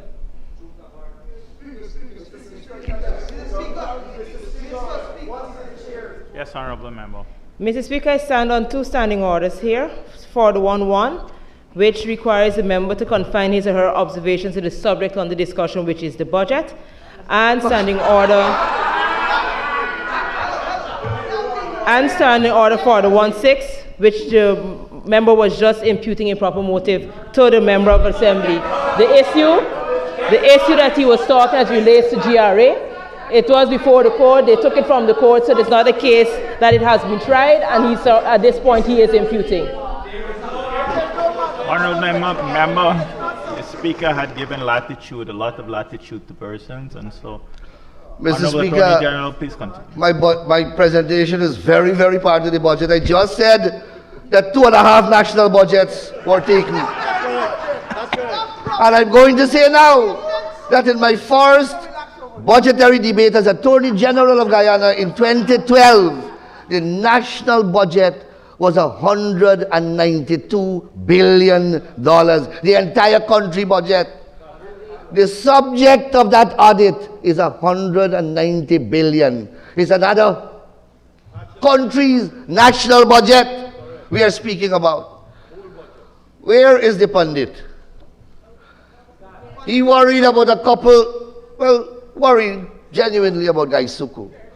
But you know, the whole of Gaisuku's budget, allocation in this budget is 13.4 billion. The allegation over there is 15 times that sum. It's 15 Gaisuku budget they gone with. Where the honorable member, Nandrani Singh, made a good point. She said that the budget has about over $70 billion of income tax in it. Great point. People pay a lot of taxes in this country. Check how many, I want the people of Guyana to divide 190 billion by 70 billion. And you will see how many times. About 3 times the size of all the taxes paid by the people of Guyana for the year 2025. Carted off. It's 23 times the ministry budget. Mr. Speaker, I wanted to ask the Pandit if he could find 2 chaupai in the Ramayana to help explain these atrocities that I'm speaking about. Or at least 1 verse in the Bhagavad Gita. Why he's not here. Well, Mr. Speaker, these are serious and damning matters. And that is why we cannot play politics with national matters. You don't come to the national parliament. That's what we were saying. And they were saying that we were being political. We are saying that this is the highest representative institution in this country. And when you come here, this is the, I have to say it, I don't want to sound immodest. This is the big league. This is the big league. If you are not qualified to represent the people of this country, don't come here. Don't come here, you dupe them at elections. We try to educate them, but they were duped. Well, Mr. Speaker, They have all been duped over there. and then I wasn't Mr. Speaker, you know, I have not yet spoken about the 50 million US dollars and the 10,000 kilogram of gold that are the subject of the indictment. I haven't spoken about that. And I didn't plan to speak about the Lamborghini either. But then Honorable Member Natasha Lewis said in her presentation, and I nearly fell off my chair. She said in her presentation, I wish that the whole of Guyana could drive Lamborghini like my boss. But she didn't realize that the Lamborghini got the boss in all the problem. She wants the whole of the country to be extradited, Your Honor. We can't do that. So, Mr. Speaker, I thought that I repudiate that for the public record. So, Mr. Speaker, when the honorable member comes, the leader of the opposition, I hope that we can get some answers in the interest of transparency and accountability. Accountability is not optional. Now, I send you home, girl. Mr. Speaker, the rule of law is the glue that keeps modern society together. In its absence, anarchy and lawlessness prevail. Look around the world and you will see where there is an absence of the rule of law, there is social disorder, there is civil unrest, there is economic stagnation, and there is a breakdown of civil society itself. In a state of anarchy and lawlessness, not a single project in this budget that we are debating can be properly accomplished, and not a single measure effectively implemented. The Attorney General, Chambers, and the Ministry of Legal Affairs is a critical part of the state's architecture that ensures that there is adherence to the rule of law and obedience to the Constitution. The ministry holds executive responsibility in relation to the country's administration of justice. It is also this ministry's responsibility to work with other ministries and important agencies of state in order to design and craft the legislative agenda of Guyana. Most, if not all, the main policies, plans, and projects of the government require a statutory framework for their implementation and proper regulation. The Attorney General Chambers plays a significant role in designing and crafting this framework.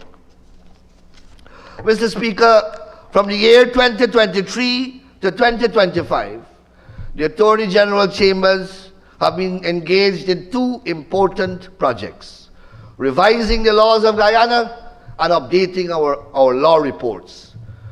Revising the law of Guyana, Mr. Speaker, for the benefit of the viewers and, of course, honorable members, is simply all the legislation that we are passing. At some point in time, we have to insert them in the consolidated volumes of the law and reprint the laws to reflect those insertions.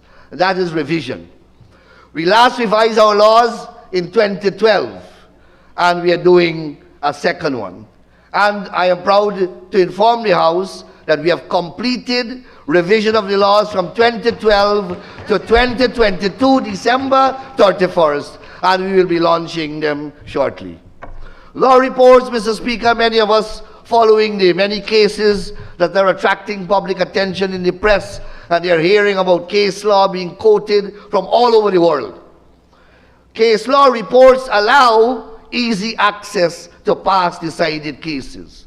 So if there is a case going on in Guyana and there's a particular legal issue, I can draw from a jurisdiction with a similar legal system across the Commonwealth: India, Africa, Australia, Canada, England, the Caribbean, and I can go to those countries' reports and pull down and find a case of similarity which can apply.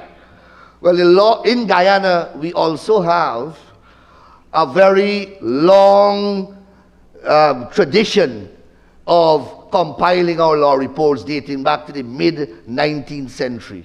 But we have had gaps since.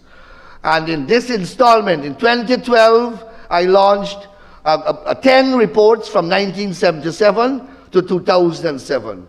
And just after these budget estimates are completed, we are going to launch, along with the revision, law reports from 2008 to 2022, law reports of Guyana, in which you will find all the important cases that we have decided in all the courts of our country. A very important institution for lawyers, judges, and even academically inclined people. Mr. Speaker, since the year 1996, under the presidency of the great Dr. Chedi Jagan, Guyana has been canvassing at the Council of Legal Education and elsewhere for permission to establish on these shores a regional law school. In the year 20, and of course, we have failed abysmally over the last few years. Honorable members will recall that my predecessor, Basil Williams, he went ahead and he turned the sod. He made a front page of the paper. He named the law school, but he never got permission from the lawful authorities to construct the law school. So it turned up to be a dupe. It turned up to be a sham. Anyhow, Mr. Speaker, in 2022, at a cabinet meeting, His Excellency Dr. Mohammed Irfan Ali said, AG, go and let us get that law school done. And I am proud to announce that under Dr. President Mohammed Irfan Ali, we secure the permission of Council in September 2025 for the construction of a regional law school in Guyana. So far, we have already identified and cleared 8 acres of land at Campus Turkine of UG, and in this budget, we have the first capital injection, and during the year 2026, we will begin the construction of a law school in Guyana. It is going to be a regional law school. It will attract students from across the Caribbean, and of course it will provide cheap and accessible legal education to our own guidees. This is not only an academic institution, but it is an economic venture, because people of the Caribbean will come here, they will have to live, they will have to find accommodation, they will have to board, lodge, and eat, and guidees will benefit from those investments. Mr. Speaker,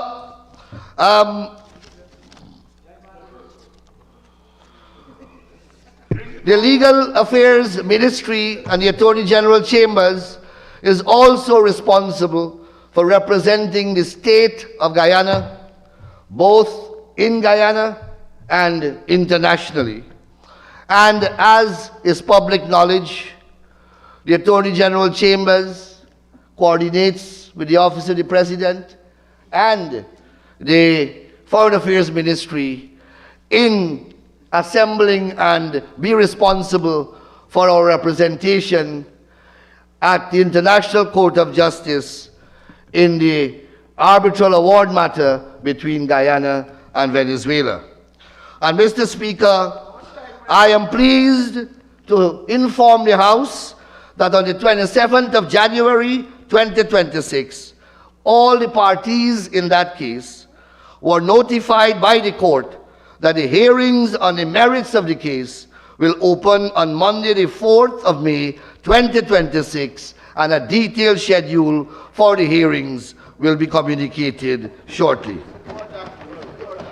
Mr. Speaker, during the tenure of the APNU in government, they ran up debts, attracted liabilities, and put us in all sorts of problems across the globe.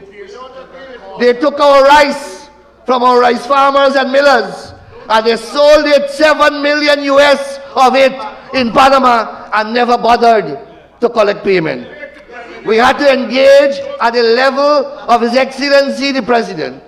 We engaged through the Ministry of Agriculture, through the Attorney General Chambers, and the Foreign Affairs Ministry, and only in 2025 we were able to secure payment, and the Minister of Agriculture, my distinguished brother, who unfortunately has a personal problem right now, distributed the proceeds to our rice farmers and rice millers. Honorable Attorney General, you're in the last 5 minutes. I have last 5 minutes. Mr. Speaker, I have so much more to say. Mr. Speaker, we have been building.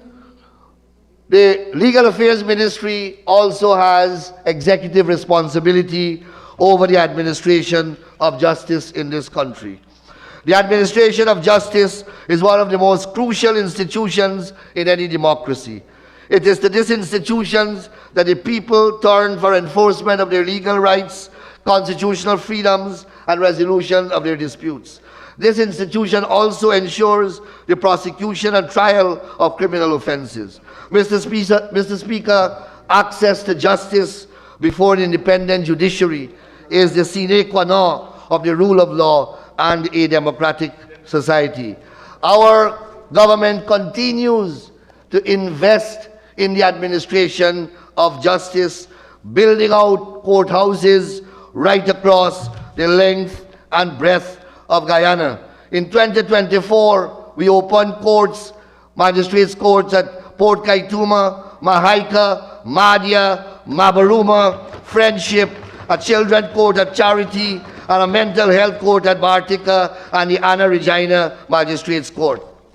In 2026, we have many more courts that are under construction and will be opened.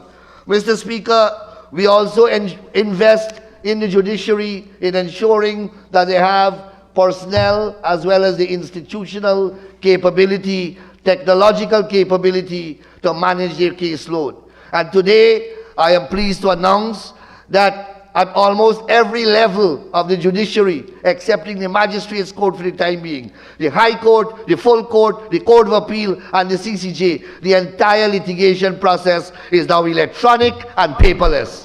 electronic and paperless. And we are working to bring that to the Magistrates Court as well. Mr. Speaker, we have a long line of legislation in our legislative agenda slated for this year. We have the Developmental Bank Fund Bill, Guyana Natural Gas Bill, the Companies Bill, Evidence Bill, Depreciation Assets Sale Bill, a Trust Bill, Rehabilitation of Offenders Bill, Judge Alone Trial Bill, Alternative Sentencing Bill, Business Name Registration Bill, Road Safety Amendment Bill, National Heritage Preservation Bill, and Mr. Speaker, I have 2 or 3 more pages, which I will circulate for honorable members. Mr. Speaker, it is this ministry that also holds the responsibility for Guyana's AML CFT sector. And Mr. Speaker, that sector ensures not only we guard against money laundering type offenses, as my distinguished sister, the Honorable Minister of Home Affairs, spoke so elegantly and eloquently about, but we ensure that our financial systems are protected from contaminants emanating from illicit means and illicit activities. And Mr. Speaker, I want to report here that we went to the CFATF, which is the governing body that has to assess us and examine our systems, examine our laws, examine our institutional framework, and examine our performance. And they assessed us over a nearly 1-year period. And we scored the highest in the independent English-speaking Caribbean. We are to prepare now, Mr. Speaker, for another round of evaluation scheduled to take place next year. I'll be bringing a slew of bills to this House, Mr. Speaker, to meet new and evolving and emerging requirements that we have to satisfy at the international and global level. Mr. Speaker, unfortunately, I have much more to say, but I can't say it. We'll have to engage outside of the House to bring the nation up to speed with all the developments taking place in the sector. I close, Mr. Speaker, by lending my most humble but solid support to Budget 2026 as we continue to build Guyana, beautify Guyana, modernize Guyana, and secure the future of all Guyanese. Thank you very much, Mr. Speaker. Thank you very much, Honorable Attorney General and Minister of Legal Affairs. Just setting some of the records straight, we are pulling up all the verbatim records for the contentious issues raised, and to the Honorable Member, Mr. Jordan, I did err in saying I have an update on our late Member of Parliament. My apologies.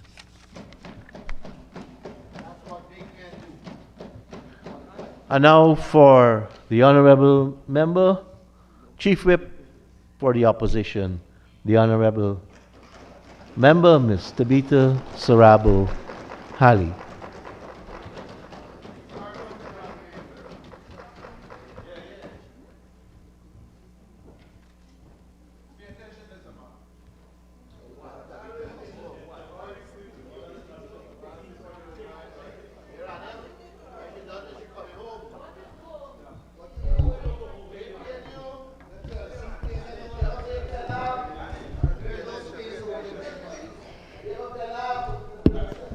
Mr. Speaker, I rise to make my contribution to the Budget 2026 debate. But permit me first, Mr. Speaker, to take a few minutes to deal with some statements that I must address at the onset. Mr. Speaker, the honorable member before me, that spoke before me, spoke about Dr. Walter Rodney and all that has transpired. Now, I don't need to defend the PNC. I think they're quite capable of defending themselves. But if I can recall, during that same process, there was a gentleman that was asked to come back to this country, because apparently he was the person, if I can call his name, Skip Roberts, who had all the information on what transpired and was supposed to give the main evidence as to what transpired. And for some reason, they put him up in a hotel for 6 days. He was never actually brought to testify. And this was under the PPP, so the question is why? If they had all the answers and had all the evidence, why they did not ensure that he came and gave the evidence? Mr. Speaker, I also don't understand why the Minister of Legal Affairs has an issue with all Guyanese driving Lamborghinis. I would think that in this fastest growing economy, with Guyanese doing better based on what the Minister of Finance is saying, that you would want the Guyanese to get to a point where they can actually afford Lamborghinis in this country. Mr. Speaker, any reasonable and intelligent person would prefer a comedian than accept a government, any government, that repeatedly elevates individuals facing serious and widely reported allegations of sexual misconduct, domestic violence, child exploitation, and other grave wrongdoings to ministerial office. What is even more troubling is the silence of those in that government, any government, who sit alongside him, fully aware of these allegations and countless accusations of sexual harassment and other forms of intimidation, and present themselves in this honorable house as though they are the paragons of virtue.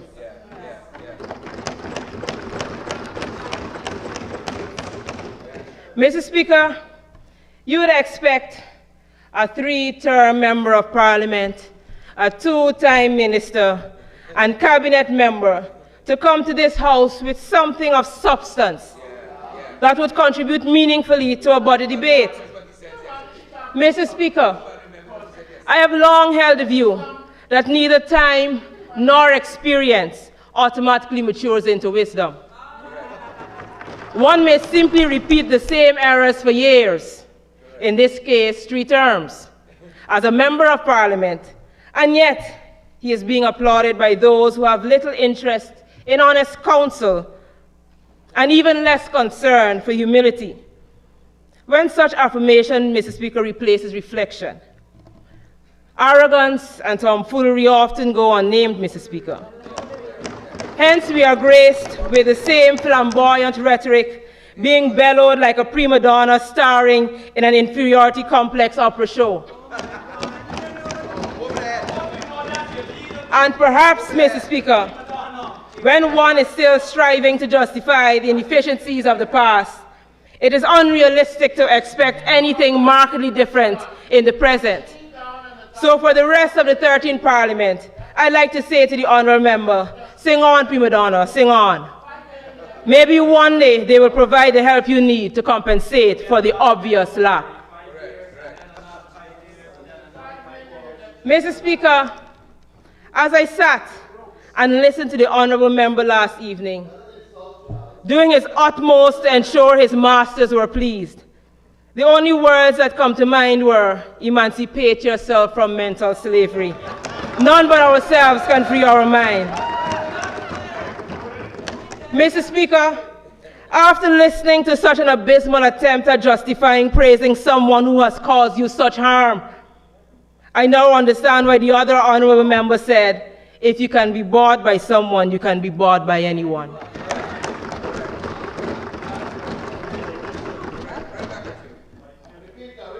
Mr. Speaker, the Honourable Juan Edghill ought to be guided by the very word he professes to the members of his pew. 2 Timothy 3:16 and 17 tells us, all scripture is inspired by God and it's useful to teach us what is true and to make us realize what is wrong in our lives. It corrects us when we are wrong and teaches us to do what is right. Mr. Speaker, the word should convict the Honorable Bishop. He must not enter this house behaving like the serpent who deceived Eve into believing a simple bite would open her eyes. This member presides over the ministry with the largest budget allocation year after year, Mr. Speaker, yet produces some of the poorest quality of work year after year. Year after year. This minister holds the record for the most repairs to completed works in the shortest span of time. Almost every project he touches requires immediate remediation. Mr. Speaker, soon we will need a specific line item in the budget titled Bishop's Repairs. Perhaps, Mr. Speaker, perhaps the honorable member should seek deliverance. It might just save the taxpayers some money.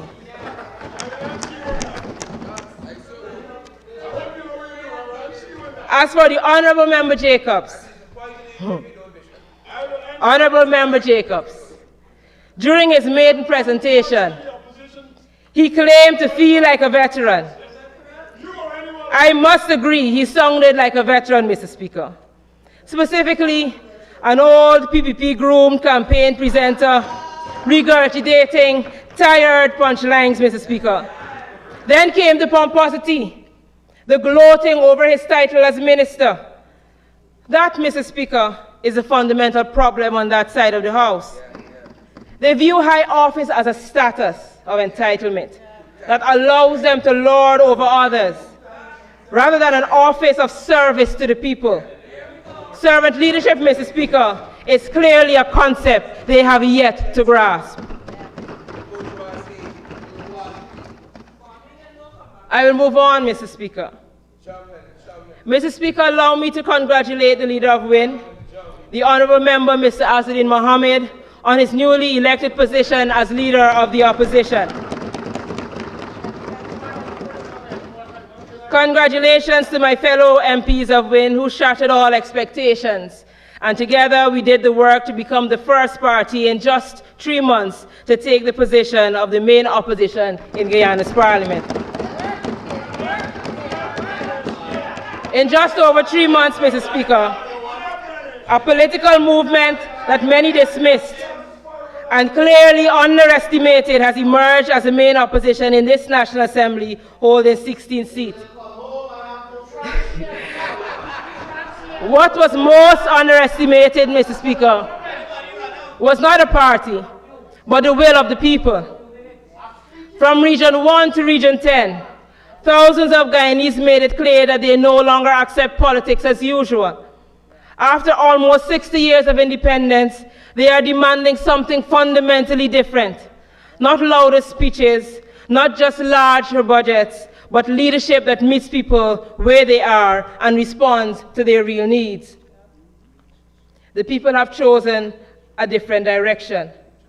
They have chosen leadership that treats all Guyanese equally, that believes disagreement can be principled and respectful, and holds that the wealth of this nation should never have to pass through party loyalty before citizens can have access to it. Mr. Speaker, I further wish to congratulate all other members of Parliament on their elections to this House. I pray that we take the oath we took seriously and work in the best interests of the people of this country. To the public servants who worked in every ministry and agency to help put this budget together, I thank you. Mr. Speaker, for 4 days, this House has been asked to accept assurances instead of answers. We have listened to the Minister with responsibility for finance insist that spending $1.5 trillion automatically places people first. Yet after 4 days of debate, ministers on the government side have struggled to clearly explain how this budget improves the lives of ordinary Guyanese in a substantive way.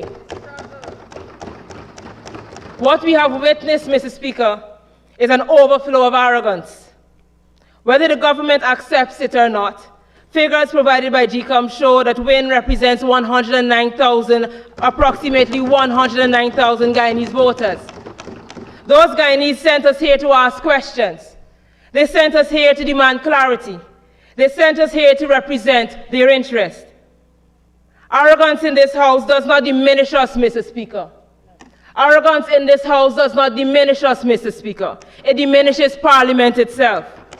And by extension, it diminishes every Guyanese who deserves respect, every Guyanese who deserves proper answers and serious engagement on Budget 2026. Mr. Speaker, permit me to place on the record a matter that goes to the core of parliamentary standards, member safety, and the dignity of this honorable House. Mr. Speaker, it was mentioned earlier, I won't call names, that an incident occurred involving a government minister in which sexually degrading and threatening language was directed at a female member of this assembly. I dealt with that already, so please. I was right here. Thank you very much.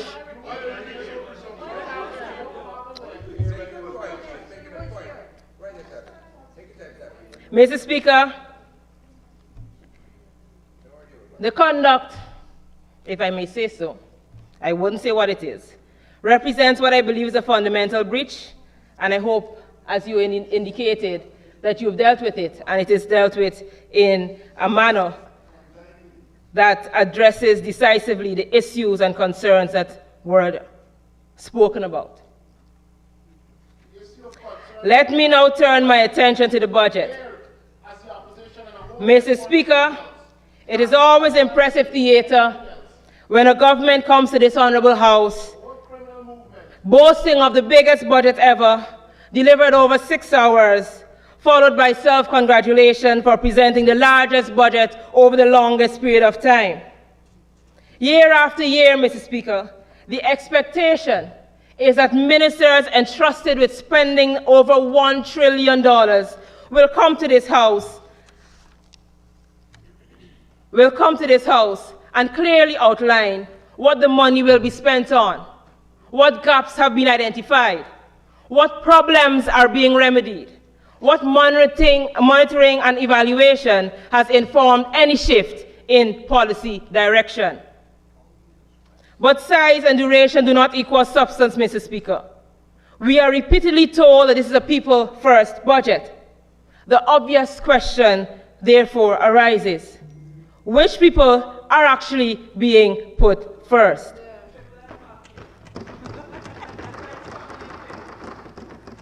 Mr. Speaker, let us examine how they are putting people first.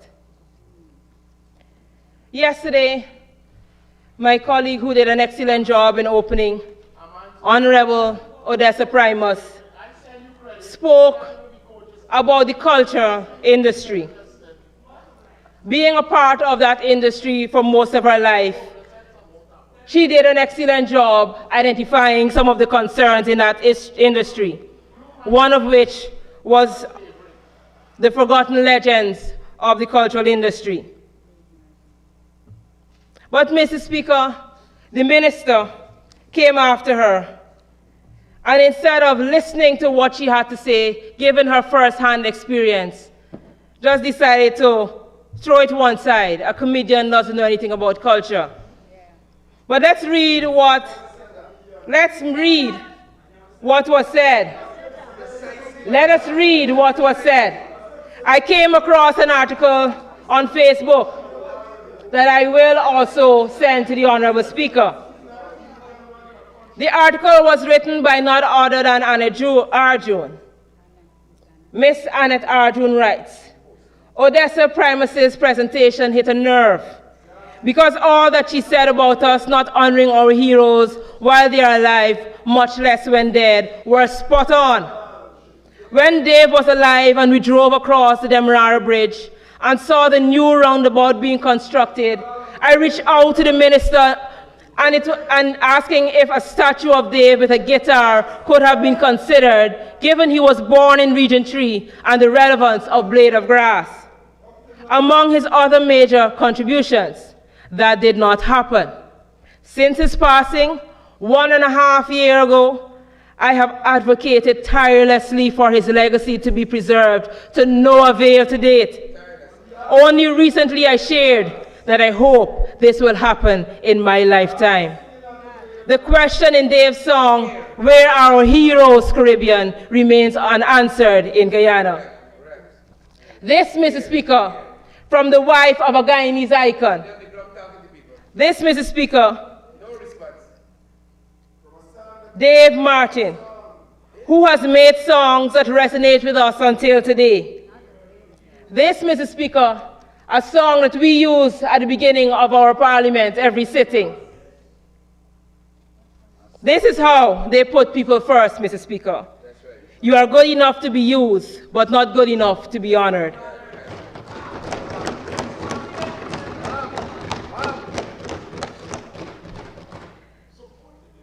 The budget relies heavily on announcements, Mr. Speaker.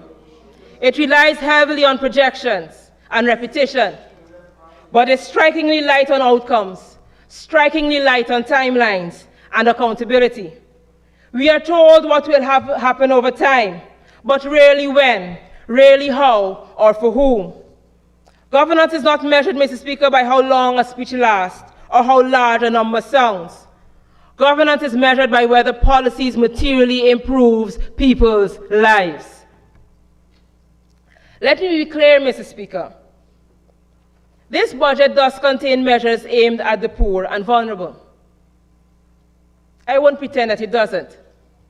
But those measures do not lift people out of poverty. They manage it.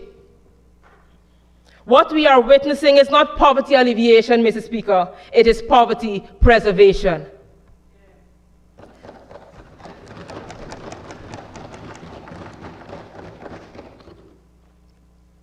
Cash transfers for struggling households are delayed, diluted, and stretched across 5-year timelines, while other policy decisions, such as tax concessions for double-cab vehicles, are immediately implemented.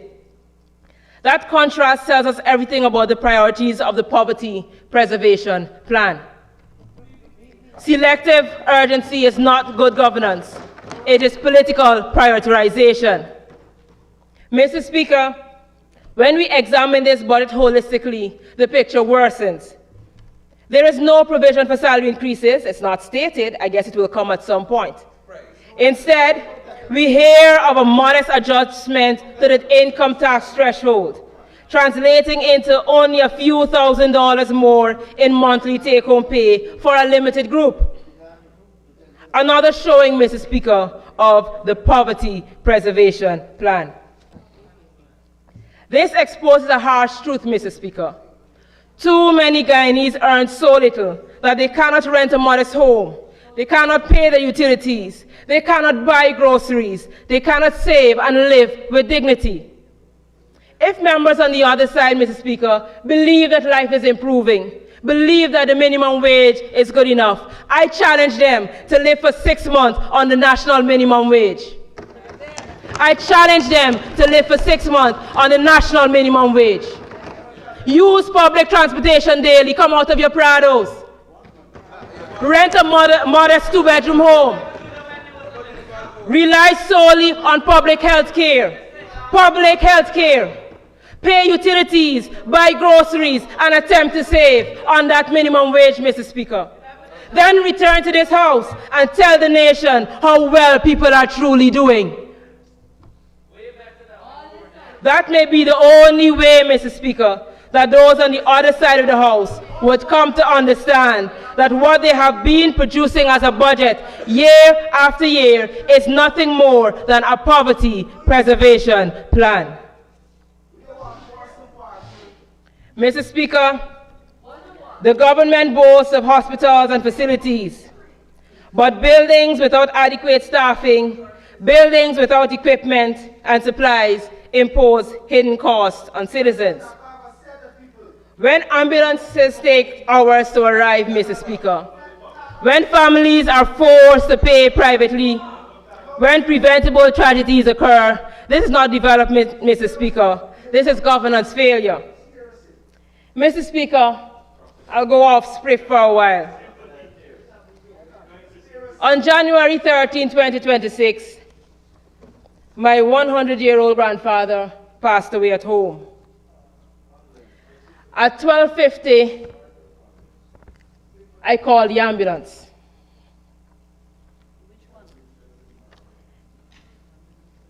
At 1:30, I called the ambulance.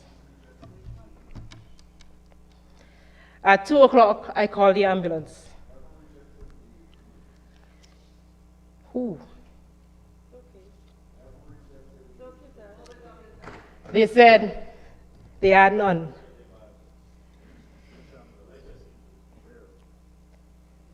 Then, Mr. Speaker, we called the police after he passed. The police said they're waiting for the ambulance. When the ambulance shows up, then they will show up. We decided then to get a private doctor to pronounce him dead.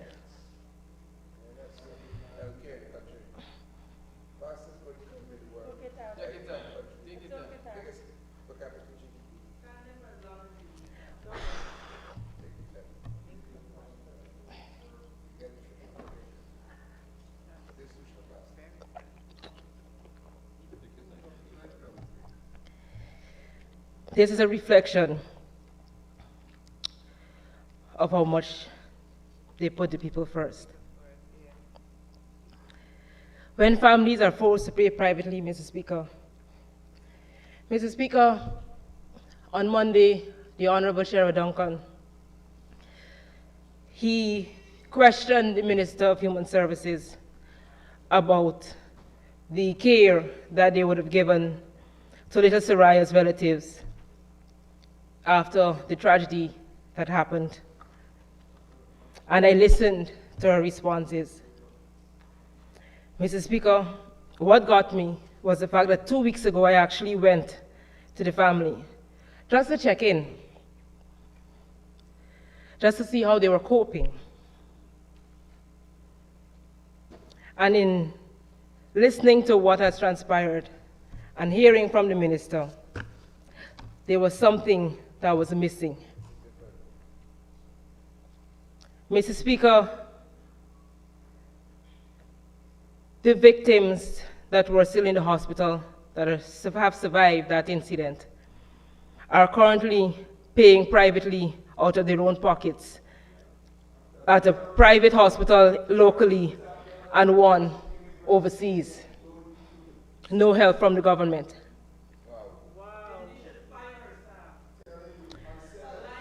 The family of Soraya, apparently, who had a little while before this whole incident had applied for a house lot. Never got one, but when this whole tragedy happened and everybody was coming to their door, somebody said, ask about the house lot, see if you can get it. So she decided to see what would happen. She was eventually told that she would get a house. She would have to pay $5 million for it, and the government will just help with $500,000. This is someone who is working at the Stabrook Market, they're trying their best to survive on the income that they're getting, dealing with the tragedy. And in the midst of their grief, they're told that they need added expenses to deal with everything that is happening. This is how they're apparently putting people first. Mr. Speaker, even where development banks, youth grants, and incentives are mentioned, access is not always perceived as even. Too many Guyanese believe, rightly or wrongly, that political affiliation determines opportunity. I have heard too many stories of citizens being told that to resolve issues or access contracts, they must first go to Freedom House and pledge allegiance. I cannot be the only one that has heard those stories. If that is not the epitome of party paramountcy, I do not know what is.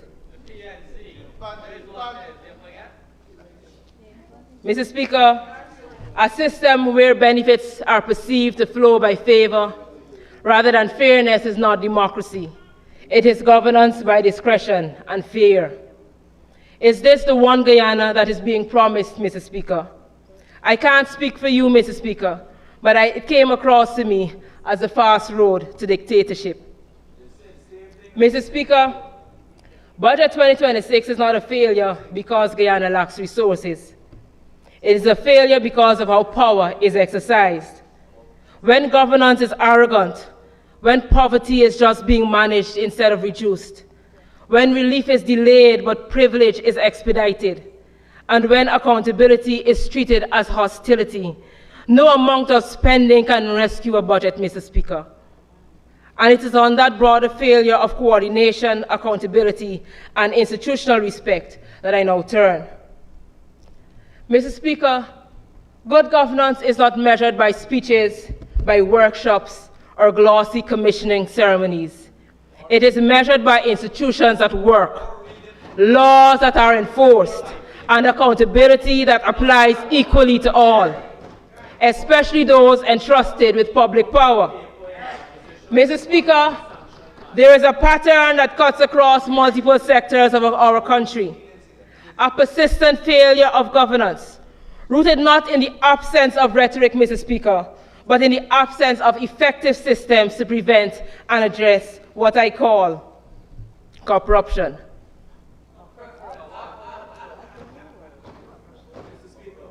Mr. Speaker, corruption is often narrowly understood as a direct misappropriation of state funds.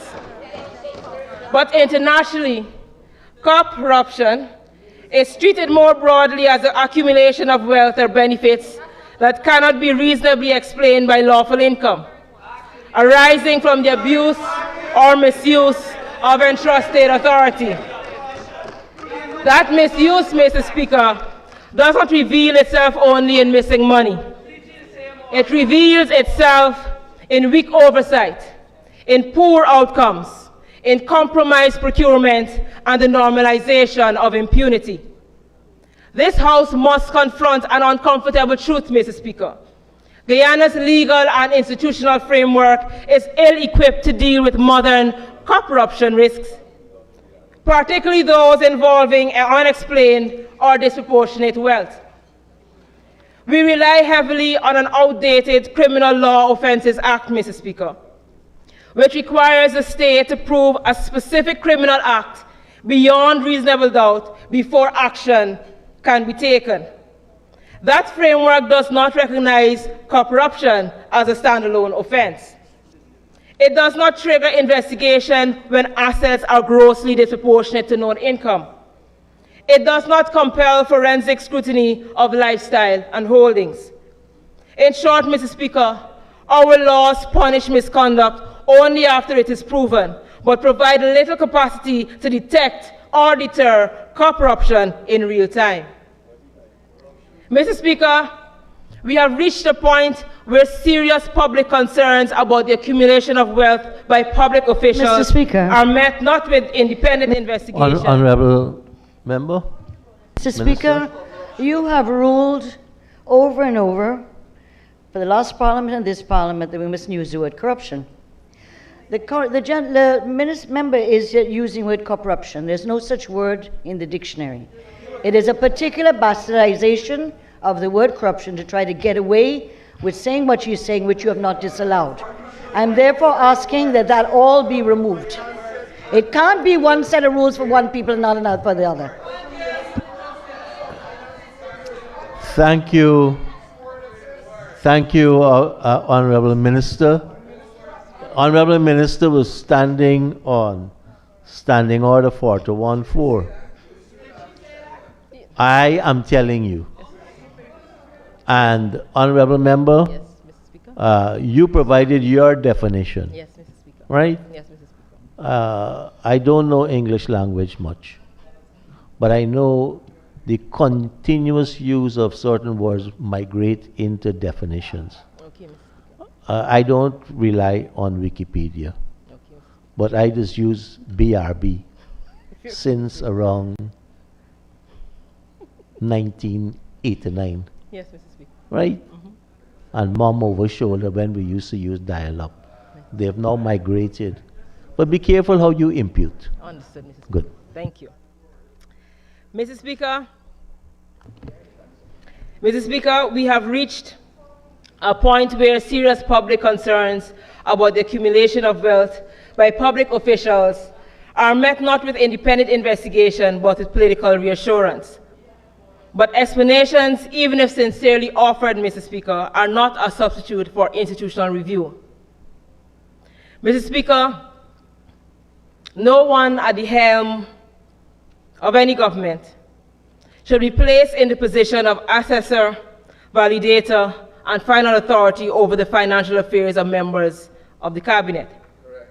That is not how checks and balances work, Mr. Speaker. In a properly governed state, allegations are assessed by independent bodies, clear legal standards, and transparent processes, not resolved through personal confidence. The core problem, Mr. Speaker, here is not whether explanations exist. The problem is that there is no sufficiently empowered system to test them. The consequences of weak governance, Mr. Speaker, are not theoretical. They are tangible, expensive, and deeply damaging.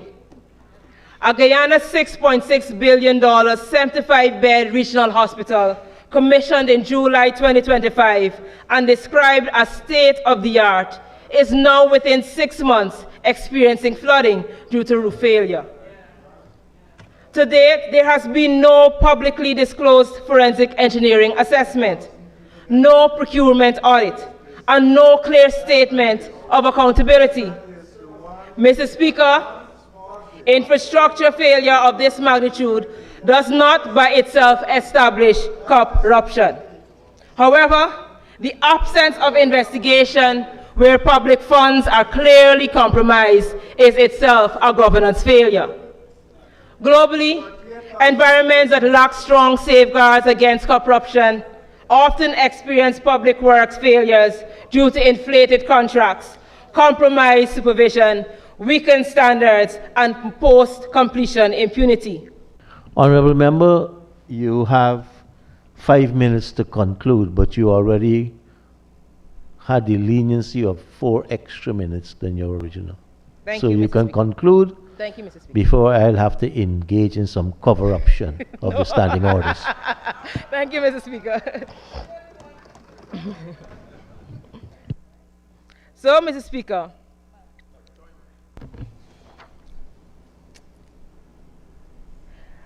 Speaker, the issue before this Honorable House is not whether the government speaks about accountability. The issue is whether it has built the systems necessary to prevent, to detect, and address any issues that arise. When public funds are spent, when power is exercised, when projects fail, and when serious concerns arise, who investigates, Mr. Speaker? Who enforces, Mr. Speaker? And who is ultimately held accountable? At present, Mr. Speaker, those answers remain disturbingly unclear. Guyana does not suffer from a lack of laws on paper. It suffers from laws without teeth, institutions without independence, and accountability without consequences. If we are serious about governance, Mr. Speaker, particularly in a resource-rich state, then explanations must give way to investigations, assurances must give way to enforcement, and political discretion must give way to constitutional obligation. Until that happens, Mr. Speaker, we will continue to speak about governance while practicing something far less worthy of the name. Mr. Speaker, Guyana is a signatory to the United States Convention Against Corruption, I hope I can say that, and the Inter-American Convention Against Corruption. Those instruments do not merely encourage moral behavior, Mr. Speaker. They require states to establish effective systems to prevent, to detect, and to sanction corruption and abuse of office. That is what it's there for. On paper, we comply, Mr. Speaker. But, Mr. Speaker, I want to give us an example. We have the Integrity Commissions Act, where declarations are filed but seldom verified. Wealth is declared but rarely interrogated. Oversight exists but without consequence. This is not an argument of presumption of guilt, it's an argument for functional accountability. The Integrity Commission collects declarations, Mr. Speaker, but lacks prosecutorial power. Investigations depend on referrals and discretion. The Latimore House principles, Mr. Speaker, which Guyana subscribes to, require that accountability mechanisms be independent of executive influence and properly resourced and capable of acting without fear or favor.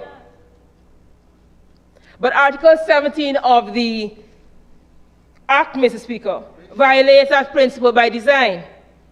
It says that when the executive is empowered to review declarations, form conclusions, and publicly express satisfaction, oversight ceases to be neutral. It becomes a politicized clearance. That is what Article 17 does. Mr. Speaker, Article 17 says it empowers the President, Mr. Speaker, to access declarations of persons in public life and to cause inquiries to be made into their accuracy. That's what it does. But at the level of the executive to be in charge of this act, I think there is a clear violation of the Latimore House principles and should be looked into. Mr. Speaker, there is a further danger. Once governance depends on who occupies high office rather than on neutral systems, accountability becomes personality-driven. Today's executive may act responsibly, tomorrow's may not, and good governance is designed to survive both. Good governance, Mr. Speaker, is not only about money, it's about institutions that work. Which brings me back now to GCOM. The current impasse at GCOM, Mr. Speaker, is another manifestation of governance failure. Not because the law is absent, but because constitutional silence has been filled with power struggles rather than prudence. Mr. Speaker, on one hand, the chair has asserted the authority to no longer recognize opposition-nominated commissioners. On the other hand, commissioners rely on the strictest legal interpretation. The result is paralysis. The work of the commission is stalled. Public confidence continues to erode. What does the government intend to do about this? Mr. Speaker, as I wrap up, I will say my last few words. Mr. Speaker, we and WIN are here to represent all Guyanese, from regions 1 through 10, without exception, and without qualification. Our parliamentary team reflects the full spectrum of Guyanese society across regions, backgrounds, generations, and lived experiences. That diversity, Mr. Speaker, is not cosmetic. It informs how we approach governance, how we approach accountability, how we approach national development, and how we approach the people. We do not speak for a select group, a favored few, or a politically convenient constituency. We speak for the teacher in Mabaruma, the farmer in Berbice, the fisher in Essequibo, the nurse in Linden, and the small business owner in Georgetown. And it is precisely because we represent all Guyanese that we will continue to raise issues of governance, issues of institutional integrity, and the proper use of public resources, not as an act of division, but as an act of duty. Representation, Mr. Speaker, is not about rhetoric or ownership. It is about responsibility. And we intend to discharge that responsibility fully, fearlessly, and in the interest of the entire nation. I thank you. Thank you very much, Opposition Chief Whip, the Honorable Member, Mr. Beatus Sarabo Ali. And now for our Honorable Minister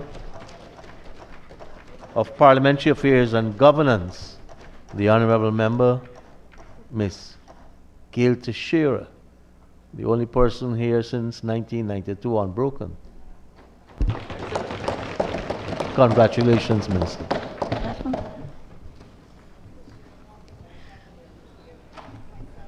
Are both on? Oh, yeah. Yeah, thank you very much. Thank you, Mr. Speaker. I stand before you to support this budget As a proud Guyanese woman, a very proud Guyanese woman, as a grandmother and a mother, and the member of my party, the People's Progressive Party, and successive People's Progressive Party civic governments. I am proud to see my country move from what it was in the 70s and 80s to what it is today. I am proud to have lived long enough to have seen what is happening to my country, to see the change, to see the transformation, to see the improvements in the quality of our people's lives. I don't want to say to the younger generation, you weren't there, you don't know. But you can't say ignorance is not an excuse for what happened to this country. The Honorable David Hines, he's running away. Are we gone? Because I was going to refer to him. But I still will refer to him. I would like to have said it to his face. David Hines knows what the 70s and 80s and 90s were like in this country.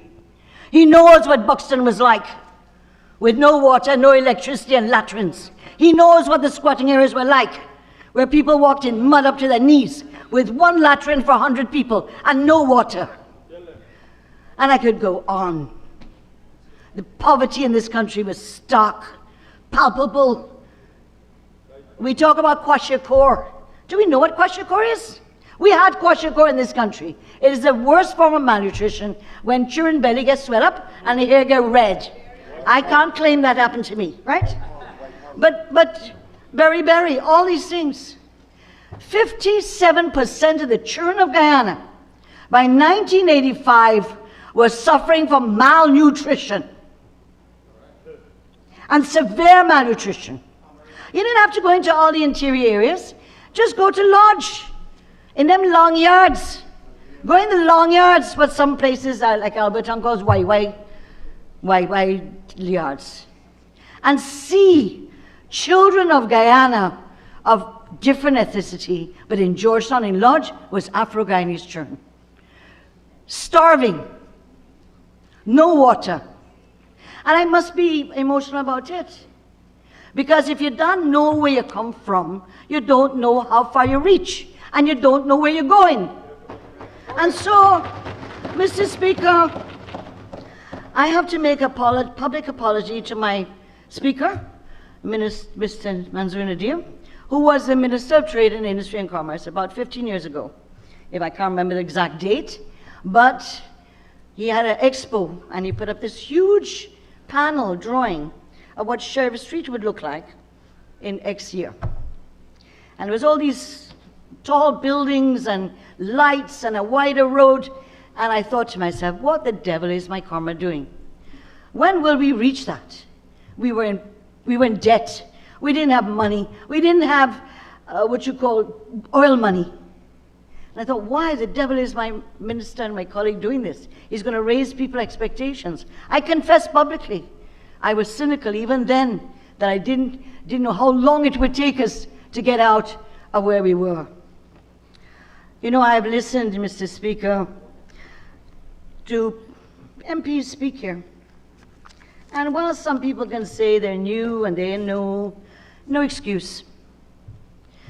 I started as an MP in 1992, October, when you had some really powerful opposition MPs. Former President Hoyt, the famous Winston Murray, Derek Bernard, for example, Kenneth King, Derek Bernard, as I said, Kenneth King, Faith Harding, Deborah Bakker, just to name a few, who when they debated substance. They came with facts and dollars and challenged you.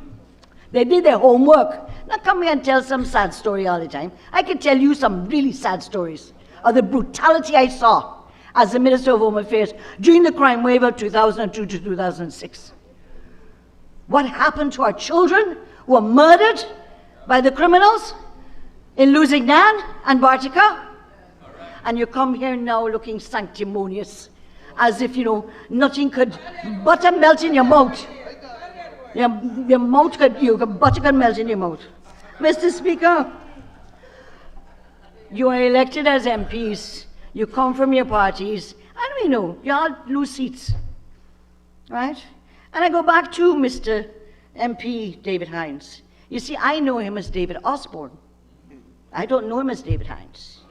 But what I do know is that David Osborne Hines, or Osborne/Hines, has not lived in this country from the 1980s.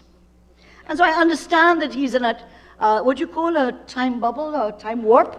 He's still living sometime in the 70s, right? He cannot appreciate change. It has moved. It is transforming. How could you, when you're seeing the transformation going on, not feel proud as a Guyanese? Whether you like the PPP or don't like the PPP, you vote for APNU, you vote for WIN. How could you not be proud to be Guyanese at this time? To see what is going on. How could you be such, you're not blind, you're not visually impaired. You're not visually impaired. But you are intellectually and politically and academically, jaundiced. Absolutely jaundiced. I asked my friend, Dr. Frank, to help me if I'm using that word right. You are looking at the world through jaundiced eyes. You cannot see progress because then it would be to admit that things are happening in Guyana and things are changing and people's lives are improved. You can't say that because you opportunistically get votes on this story about, leading people to suffer. The level of opportunism at the political level, my colleagues, some of you young, you better learn quickly the responsibility of a politician and the duty you have to the people to be honest and to represent them honestly, not to come up here with anecdotes about granny so-and-so and auntie so-and-so when no one can prove anything and no one says you've had the permission of those people to use their names. The level of anecdotes is quite interesting. Mr. Speaker, as again I said, I wanted Mr. Osborne Hines to be here because I want to remind him, and I want to say to you, go on YouTube. You're all much more technologically advanced. Go on YouTube and look for a film called Time and Terror that was put out by the Victor Horror Group and the WPA. It gives you a visual of what Guyana was like in the 1950s. So you don't have to believe me. Go do your work. It is a beautiful replication of what we suffered in this country. Then go to YouTube again and look up the Granada television movies, the documentaries on the making of a prime minister in 1968, and Burnham does it again in 1973. Go and look at those movies, documentaries, about how the Guyanese people were robbed of their right to choose their representatives. And it went on 68, 73, 1980, 1985, tried again for 1990, but 1992 is a change. And then we come to 2020, when again they tried it to thwart the will of the people. When we look at where Guyana was in 92, if I were in the PNC, which I will never be, I would have gone when they won in 2012, 2015, and said, mea culpa. We did all these terrible things for 28 years when we rigged the elections and put Guyana back from one of the third highest ranking countries in Latin America and Caribbean in 1964 to the lowest of the three countries in 1992. Haiti, Bolivia, and Guyana. What happened in those periods? When you destroy democracy, you take away the will of the people, you bring the working people down to zero. All the things we did to fight against that. Yeah, David was with us.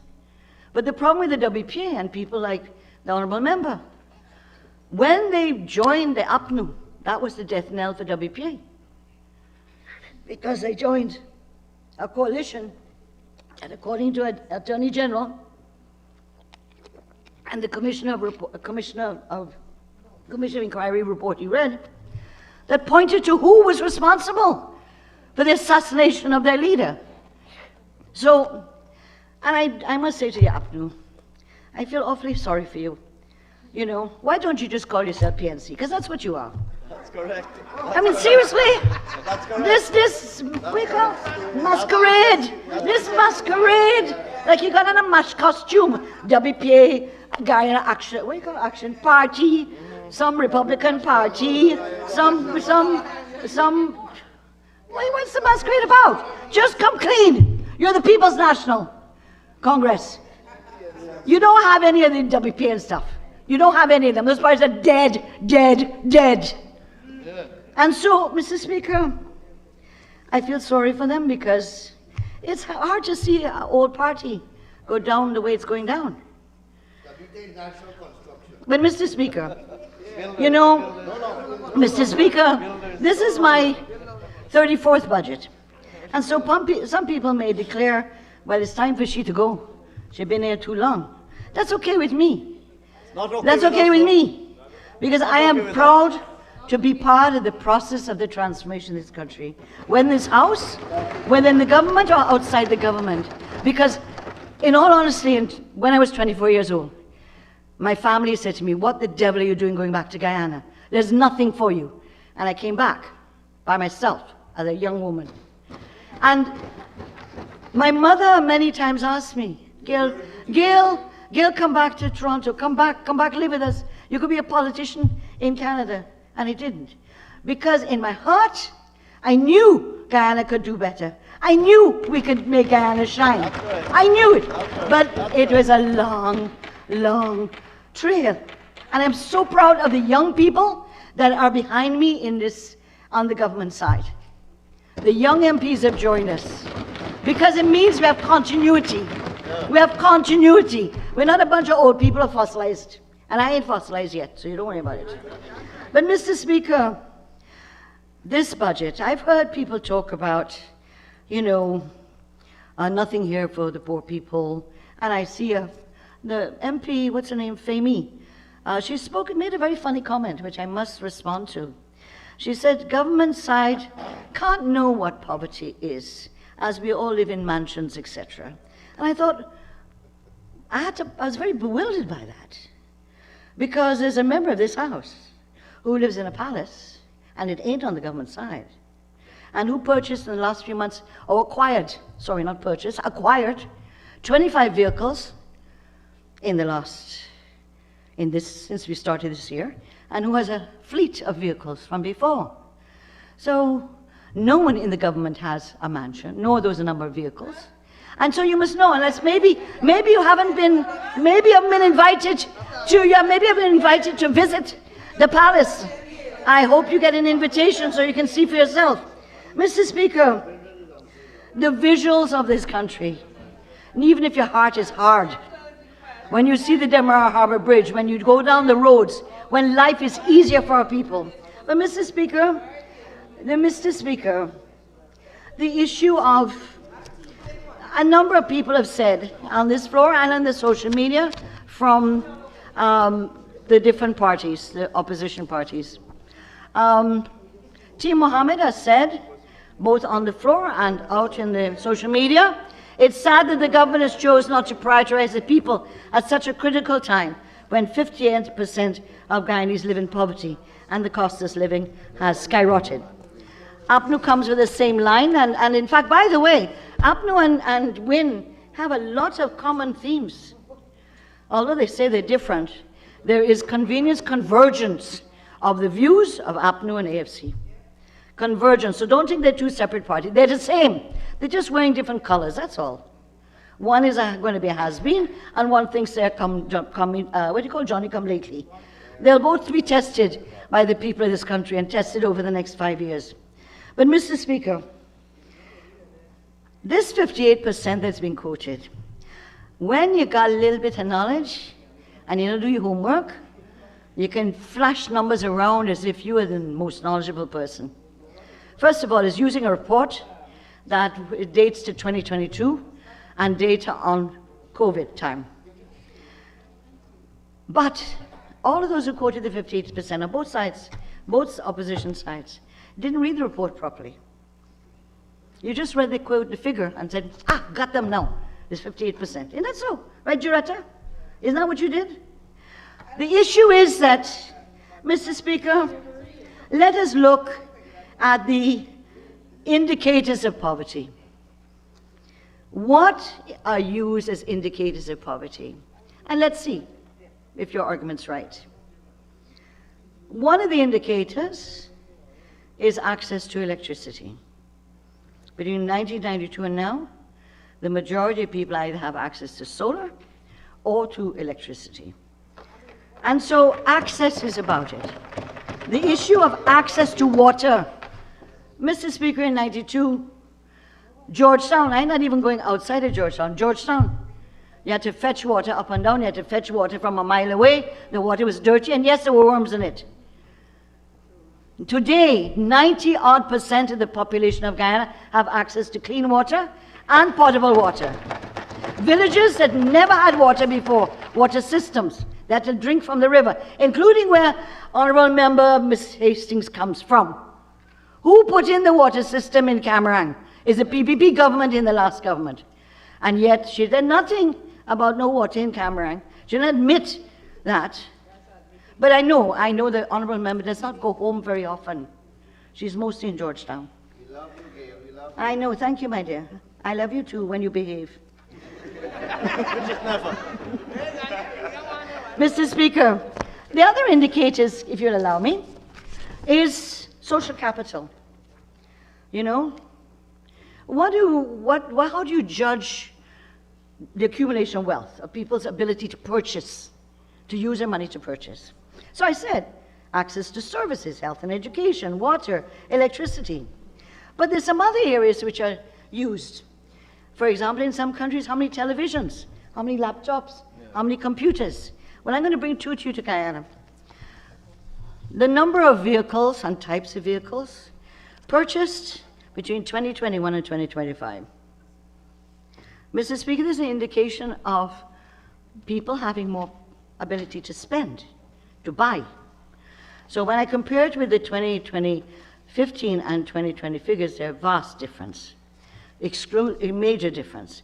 But let's just experiment with this. Hear me out. The number of cars that were purchased in Guyana between 2021 and 2025, that totaled up to 80,551. 80,551 in 2021 to 2025. So when people talk about it's only your friends and your cronies and PPP people benefiting, you mean these 80,000 is all PPP people? Really? All the people driving on the road with them cars? Because you know why this happened? When the APNU was here, they stopped the cars being older than 8 years old. Isn't that right? They put more taxes on it, and so people didn't buy. So when you look at the figures of 2015 to 2020, it reflects a reaction to the taxes and ability to buy. Because in the meantime, 30,000 people lost their jobs in that period. And that was before COVID. 7,000 which were sugar workers. So that's cars. Let's go to lorries. So cars is no longer in the 2025 period, 2026. Cars in my day growing up as a child was a luxury. Only the rich could have it. Right, David? Osborne? Osborne is fine. And I was listening to you, thank you very much, David. And some honourable member. So cars were luxuries. Up to 15 years ago, cars were luxuries. Up to 10 years ago, cars were luxuries. Let me give an example, and I ask my staff to forgive me. When the Ministry of Parliamentary Affairs, I give them as an example, the Ministry of Parliamentary Affairs and Government Reform, there were two cars, my car as a minister and my secretary's car. 4 years later, with 22 staff, we have 4 people who don't have a car, of the 22. And of that 20, the 4, 2 are motorcycles. You have to appreciate what is going on in the society. You close your eyes, but you have to appreciate what is happening to our people. Our people are getting opportunities. The taxes are relieved. We're not putting taxes on. We're giving people space. Not like it was when the PNC, who had the state control the economy. Not when we went right up to 2011 to deal with debt and not having enough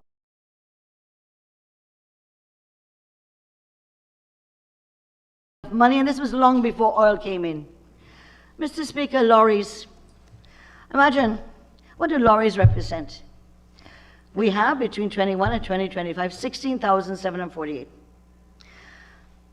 More business, more activities, more movement of materials, more, whether it's farm products or sand or materials or whatever. That's reflection. In the period of 2015 to 2020, it was approximately 4,000. So we have 16,000 lorries being bought in this period and licensed. Pickups. Pickups are used in construction and a whole range of things. Again, the period 2021 to 2025, 8,101. Excavators, again, an indication of activity, economic activity, drainage, roads, airstrips, buildings. This was 2021, 2025, 3,280. Again, indication of economic activities. Tractors, indicator of agricultural activities, 2,666 in the same period. Tractors, 2,388 in the same period. These are indicators that are used in terms of social capital to look at the level of poverty in a country. Do people have the power, the ability to purchase, to get loans, to do these things? The example of the vehicles is an example. Yes, I see Mr. Hines talking about traffic and strain and stress.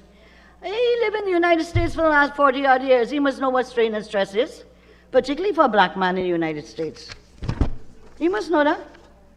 Mr. Speaker, let me go to the next area of what you call indicators.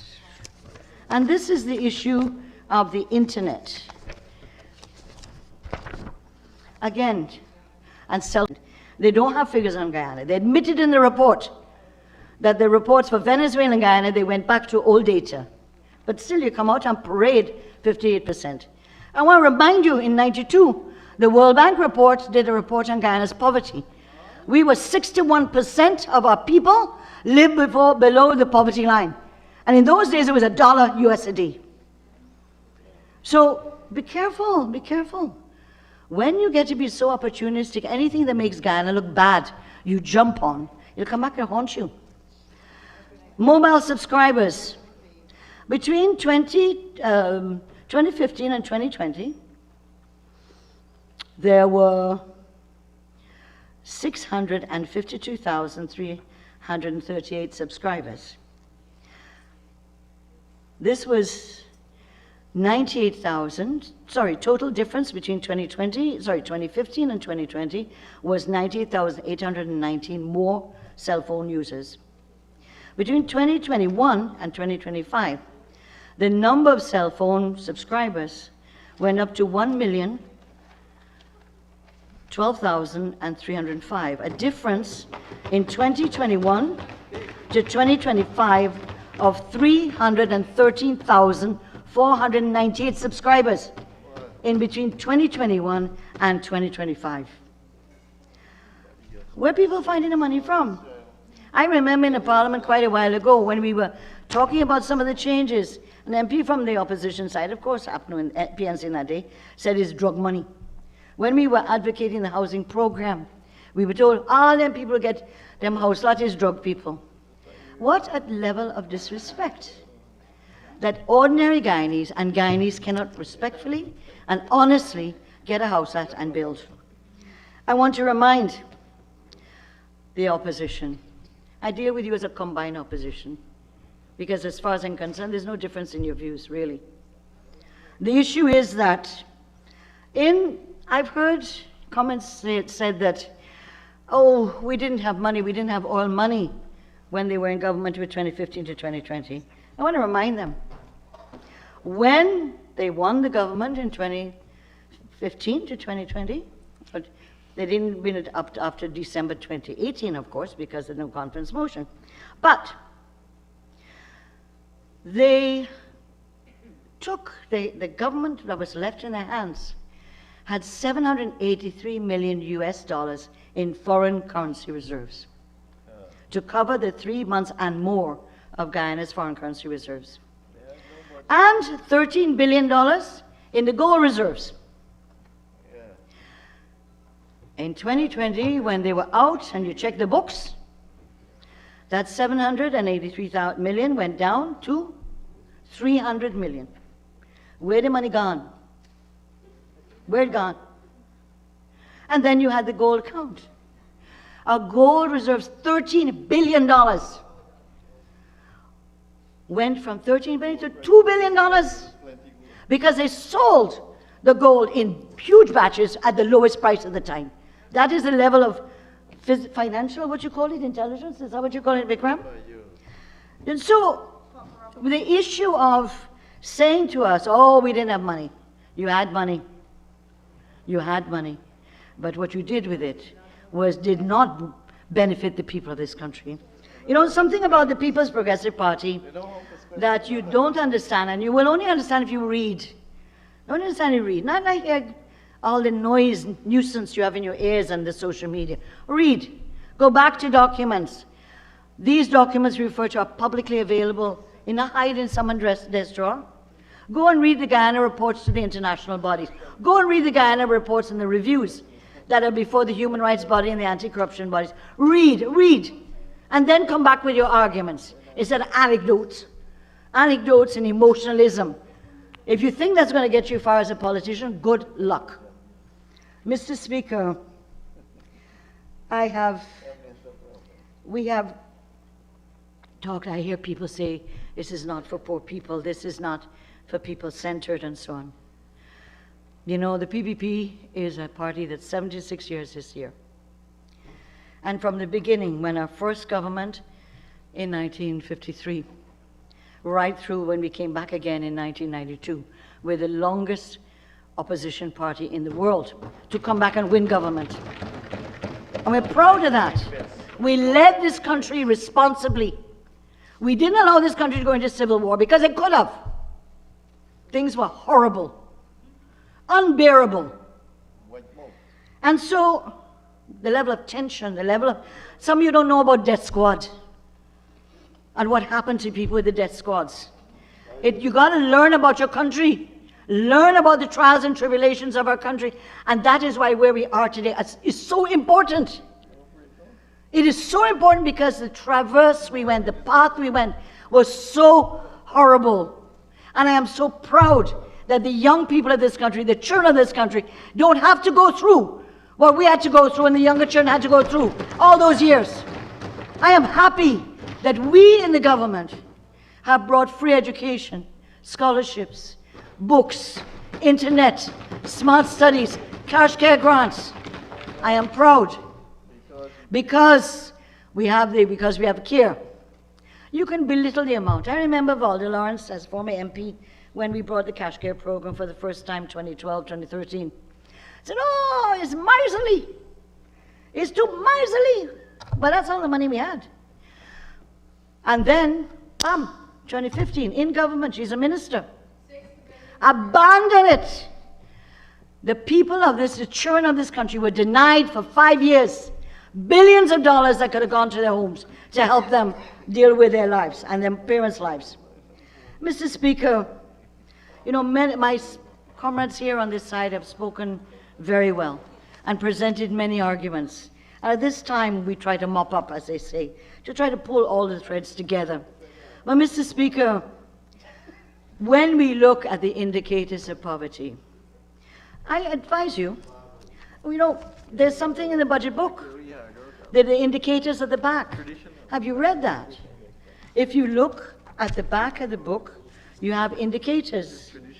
And under the indicator of gross national disposable income at current purchase price, the Guyanese have $24,023 US. This is a big difference from when it was less than $2,000 30-odd years ago. And so we have to measure where we come from and where we are, and where still we have to go. No one is saying on this side of the house, we've solved all the problems. We're not saying that. We're saying that consistently, constantly, sustainably, we're moving this country forward. In the last 5 years, this country has done a trajectory never seen before, and has never experienced this before in all its years of independence. We come to celebrate the 60th anniversary this year of independence, and it will be one that allows us as a people to have this pride of nation, that where we are today, because at no other time, unless in the last 5 years, and now, has this country gone through what it's going through now. Not once. Not under the British, not when we became independent, never. And so, you go, MPs, go to your book at the back, where we have about the purchasing power, where we have about the rates of exchange, and about inflation of 2.5%, where we talk about the issue of health and education, where we talk about the number of children who have been immunized. And just to go back to indicators of poverty, Mr. Speaker, we take for granted a lot of things. Say, oh, can you imagine if people had to pay for the public health services for vaccination of the children? As in many countries, they have to if they have insurance. And if they don't have insurance, they do without it. Mr. Hines knows that well. He's from that country. He knows. 40 million people in that country have no access to health services. But gynaes receive vaccines, not only children, as it used to be in the past, but adults, the papillomavirus, the flu virus, and all these things, HIV, AIDS, multi-drug treatment, chemotherapy drug treatment, free.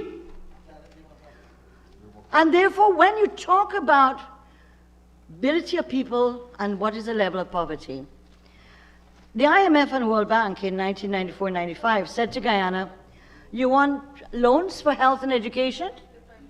They said, well, if you want loans, you got to have cost recovery in health and education. And the government of Chad, led by Chedi Jagan, said, absolutely not.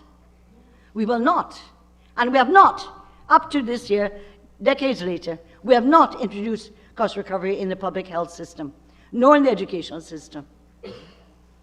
The housing system, when we started in 1994 to look at houses and how would we have a housing program, no houses had been built for over 10 years in Guyana. And we came up with this scheme. Chedi went and did his thing with the IMF and World Bank. And they said, no. We can't give you loans unless you sell those house lots at market price. And we said, no, we can't do that. And up to today, from 1996 to now, our house lot program is subsidized by the government. Nobody pays the market price for it. That's right. Let them go. That's right. When you take the package of services, you can't just look at, oh, it's 5,000 more for this, and 5,000 is now can't feed nobody. That is such narrow intellectual assessments that, you know, is a level of bankruptcy. Seriously, mental bankruptcy. Because you have to look at the totality. A child is born in a public hospital, free. In the United States, how much to pay for a child to be born in a hospital? About 20,000 US, if you got insurance. Our children are born free. They get their vaccines free. They get their school things free. We have the House Lot program, which allows people to have a future. And to get the issue of, let's go to housing. Let me just show you some stats on housing.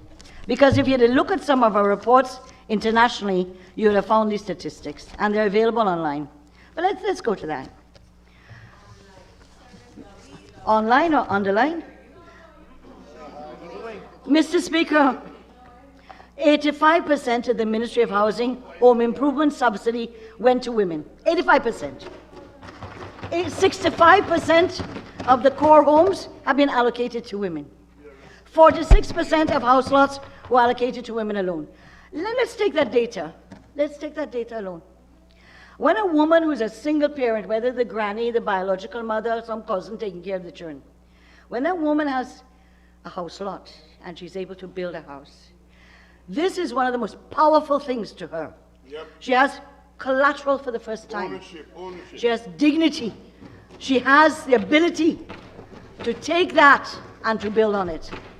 I remember years ago when we started the program, and there was a guard, a female guard, and she got her house lot, and she was so excited she brought me her receipt to show me she paid up and she showed me the transport.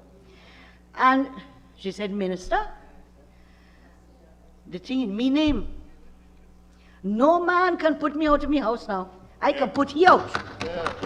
He misbehave, he won't beat me outside because I own the property now. It wasn't just about it. The issue of owning your own home is one of the most enlivening, the most dignified and most powerful emotions for people. And for poor people, this opens opportunities you cannot believe. And that is why the Development Bank, the concessional funds to do with house lots and building houses, is so important to bring people out of poverty. We're not saying there's no poverty in Guyana, but we're saying your 58% is opportunist and totally incorrect. But when people can live in a clean environment, not in squatted areas, not in Y yards, not in bad conditions, the level, the culture that it develops of thrift, of this is yours, so you take care of it, so you don't want garbage thrown around it. There are social consequences. When a woman owns a house lot, her level of empowerment is enormous. And so this issue of domestic violence and sexual violence, you will see the social changes that will take place when this issue of reduction of poverty, reduction of people being vulnerable, that many women have had to be with men who abuse them and beat them. And we know about it in this house too, don't we? That they have the power to be free for the first time and to set their lives back on a course that is developmental. Mr. Speaker. Honorable Minister, I guess because you and I are in the same age range, I got caught up with reminiscing. But you're way over that time. I wouldn't tell you how much time you have left. Okay, just give me my last comments, my last wrap up. Oh, did they? Mr. Speaker. Take an hour of my time, Comrade Gale. Take an hour of my time. Yes, she is. Mr. Speaker. Yes, she has. Yes. Mr. Speaker. Take an hour of my time. Take that shirt away. Take an hour of my time. Mr. Minister, let me just remind some of the younger MPs that you were the Commonwealth recipient for your outstanding parliamentary service. That's right.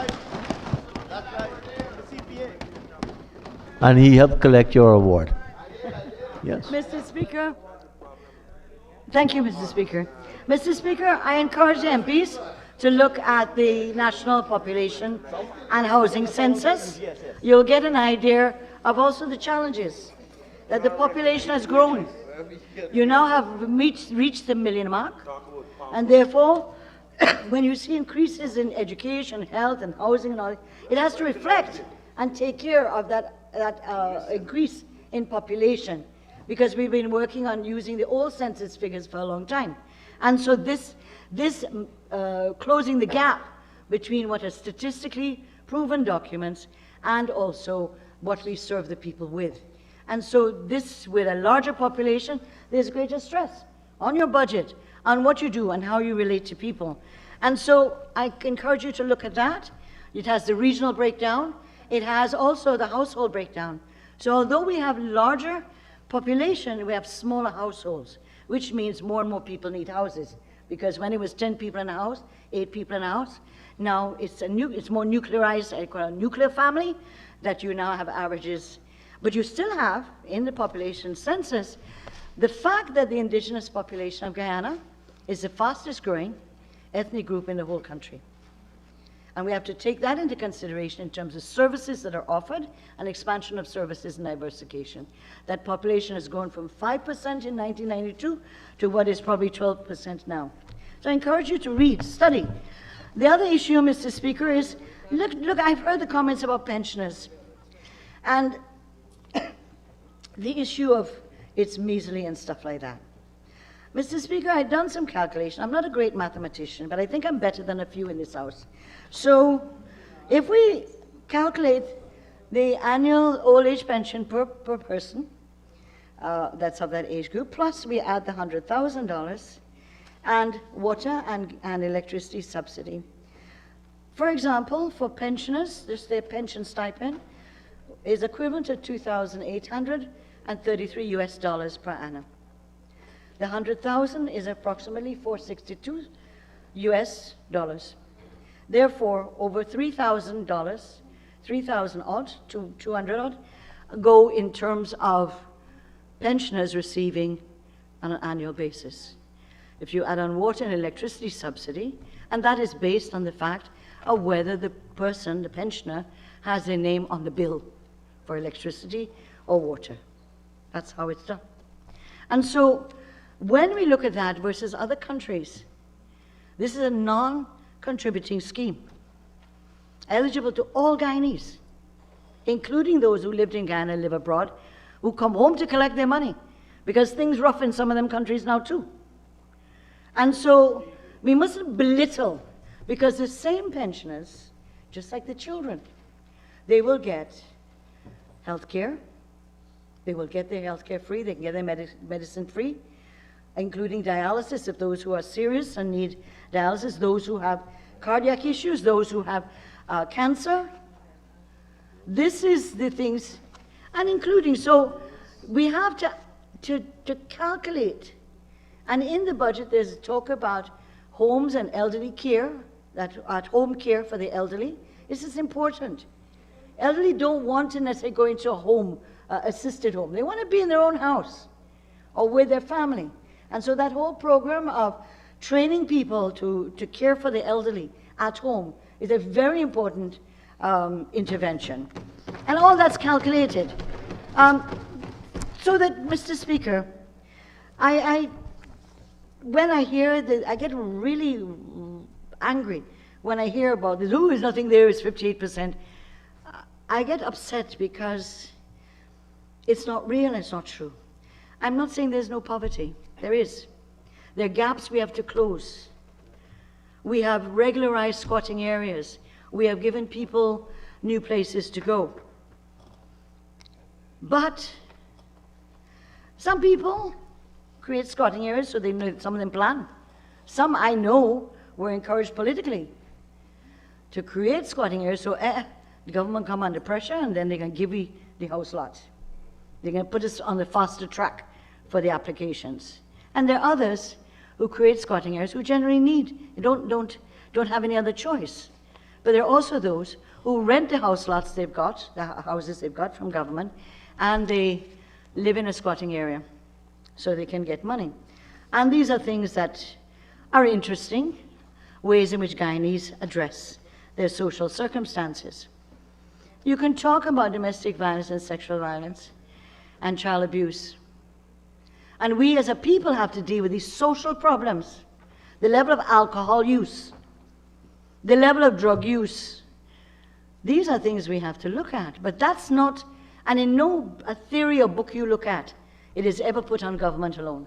Government has to bring measures to try to facilitate, to assist, to put money into things, but in most countries, it is a combination of government, private sector, religious bodies, civil society, to try to deal with the social problems at especially the community level.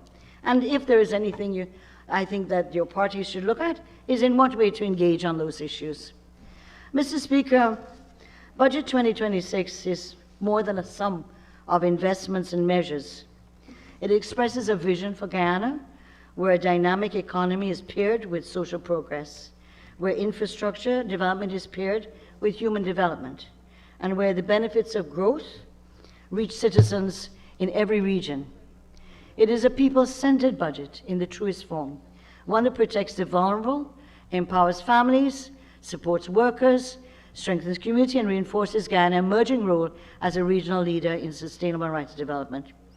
All the things I've referred to in this speech is rights-based, by the way. Talk about access to health, access to education, all these things. These are human rights based. And therefore, this approach to people first, people centered, in the 92 was called pro-poor, pro-growth. All these things we've been doing to enhance and strengthen the democracy of Guyana, to make this country one in which we are all equal and we can all have opportunities. And therefore, Mr. Speaker, I close. This is my last lick, as they say. This is my last lick, if you'll allow me. No, keep going. This, for me, this is Guyana's golden era. This is our golden era. And we have really had a hard road to reach here. But in the last 5 years, it's unrecognizable. It is time for all Guyanese to capitalize on the opportunities available and experience how development can be personal, measurable, and centered on our own dignity as human beings, irrespective of our diverse perspectives and ideologies. This government will continue to put our people first, as we've done from 92 to now, when we had no money, and now when we have oil money. We will deliver policies and programs that uplift our citizens, strengthen our institutions, and secure a bright future for generations to come. Thank you very much. Thank you very, very much.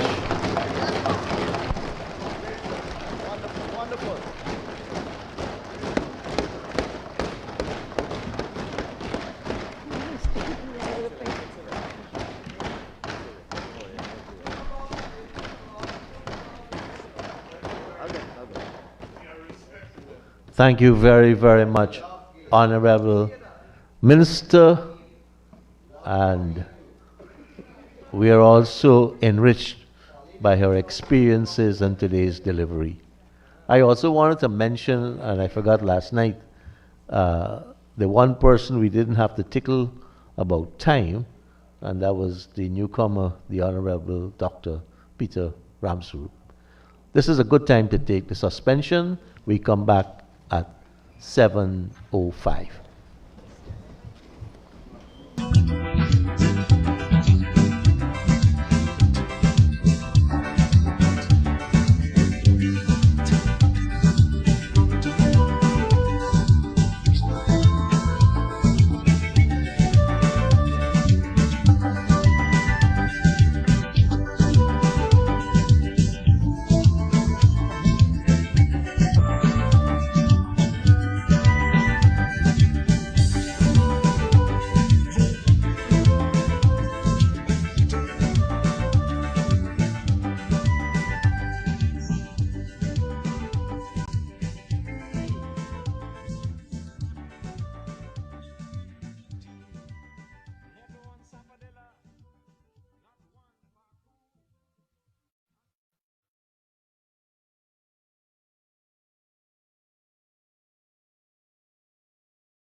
Thank you.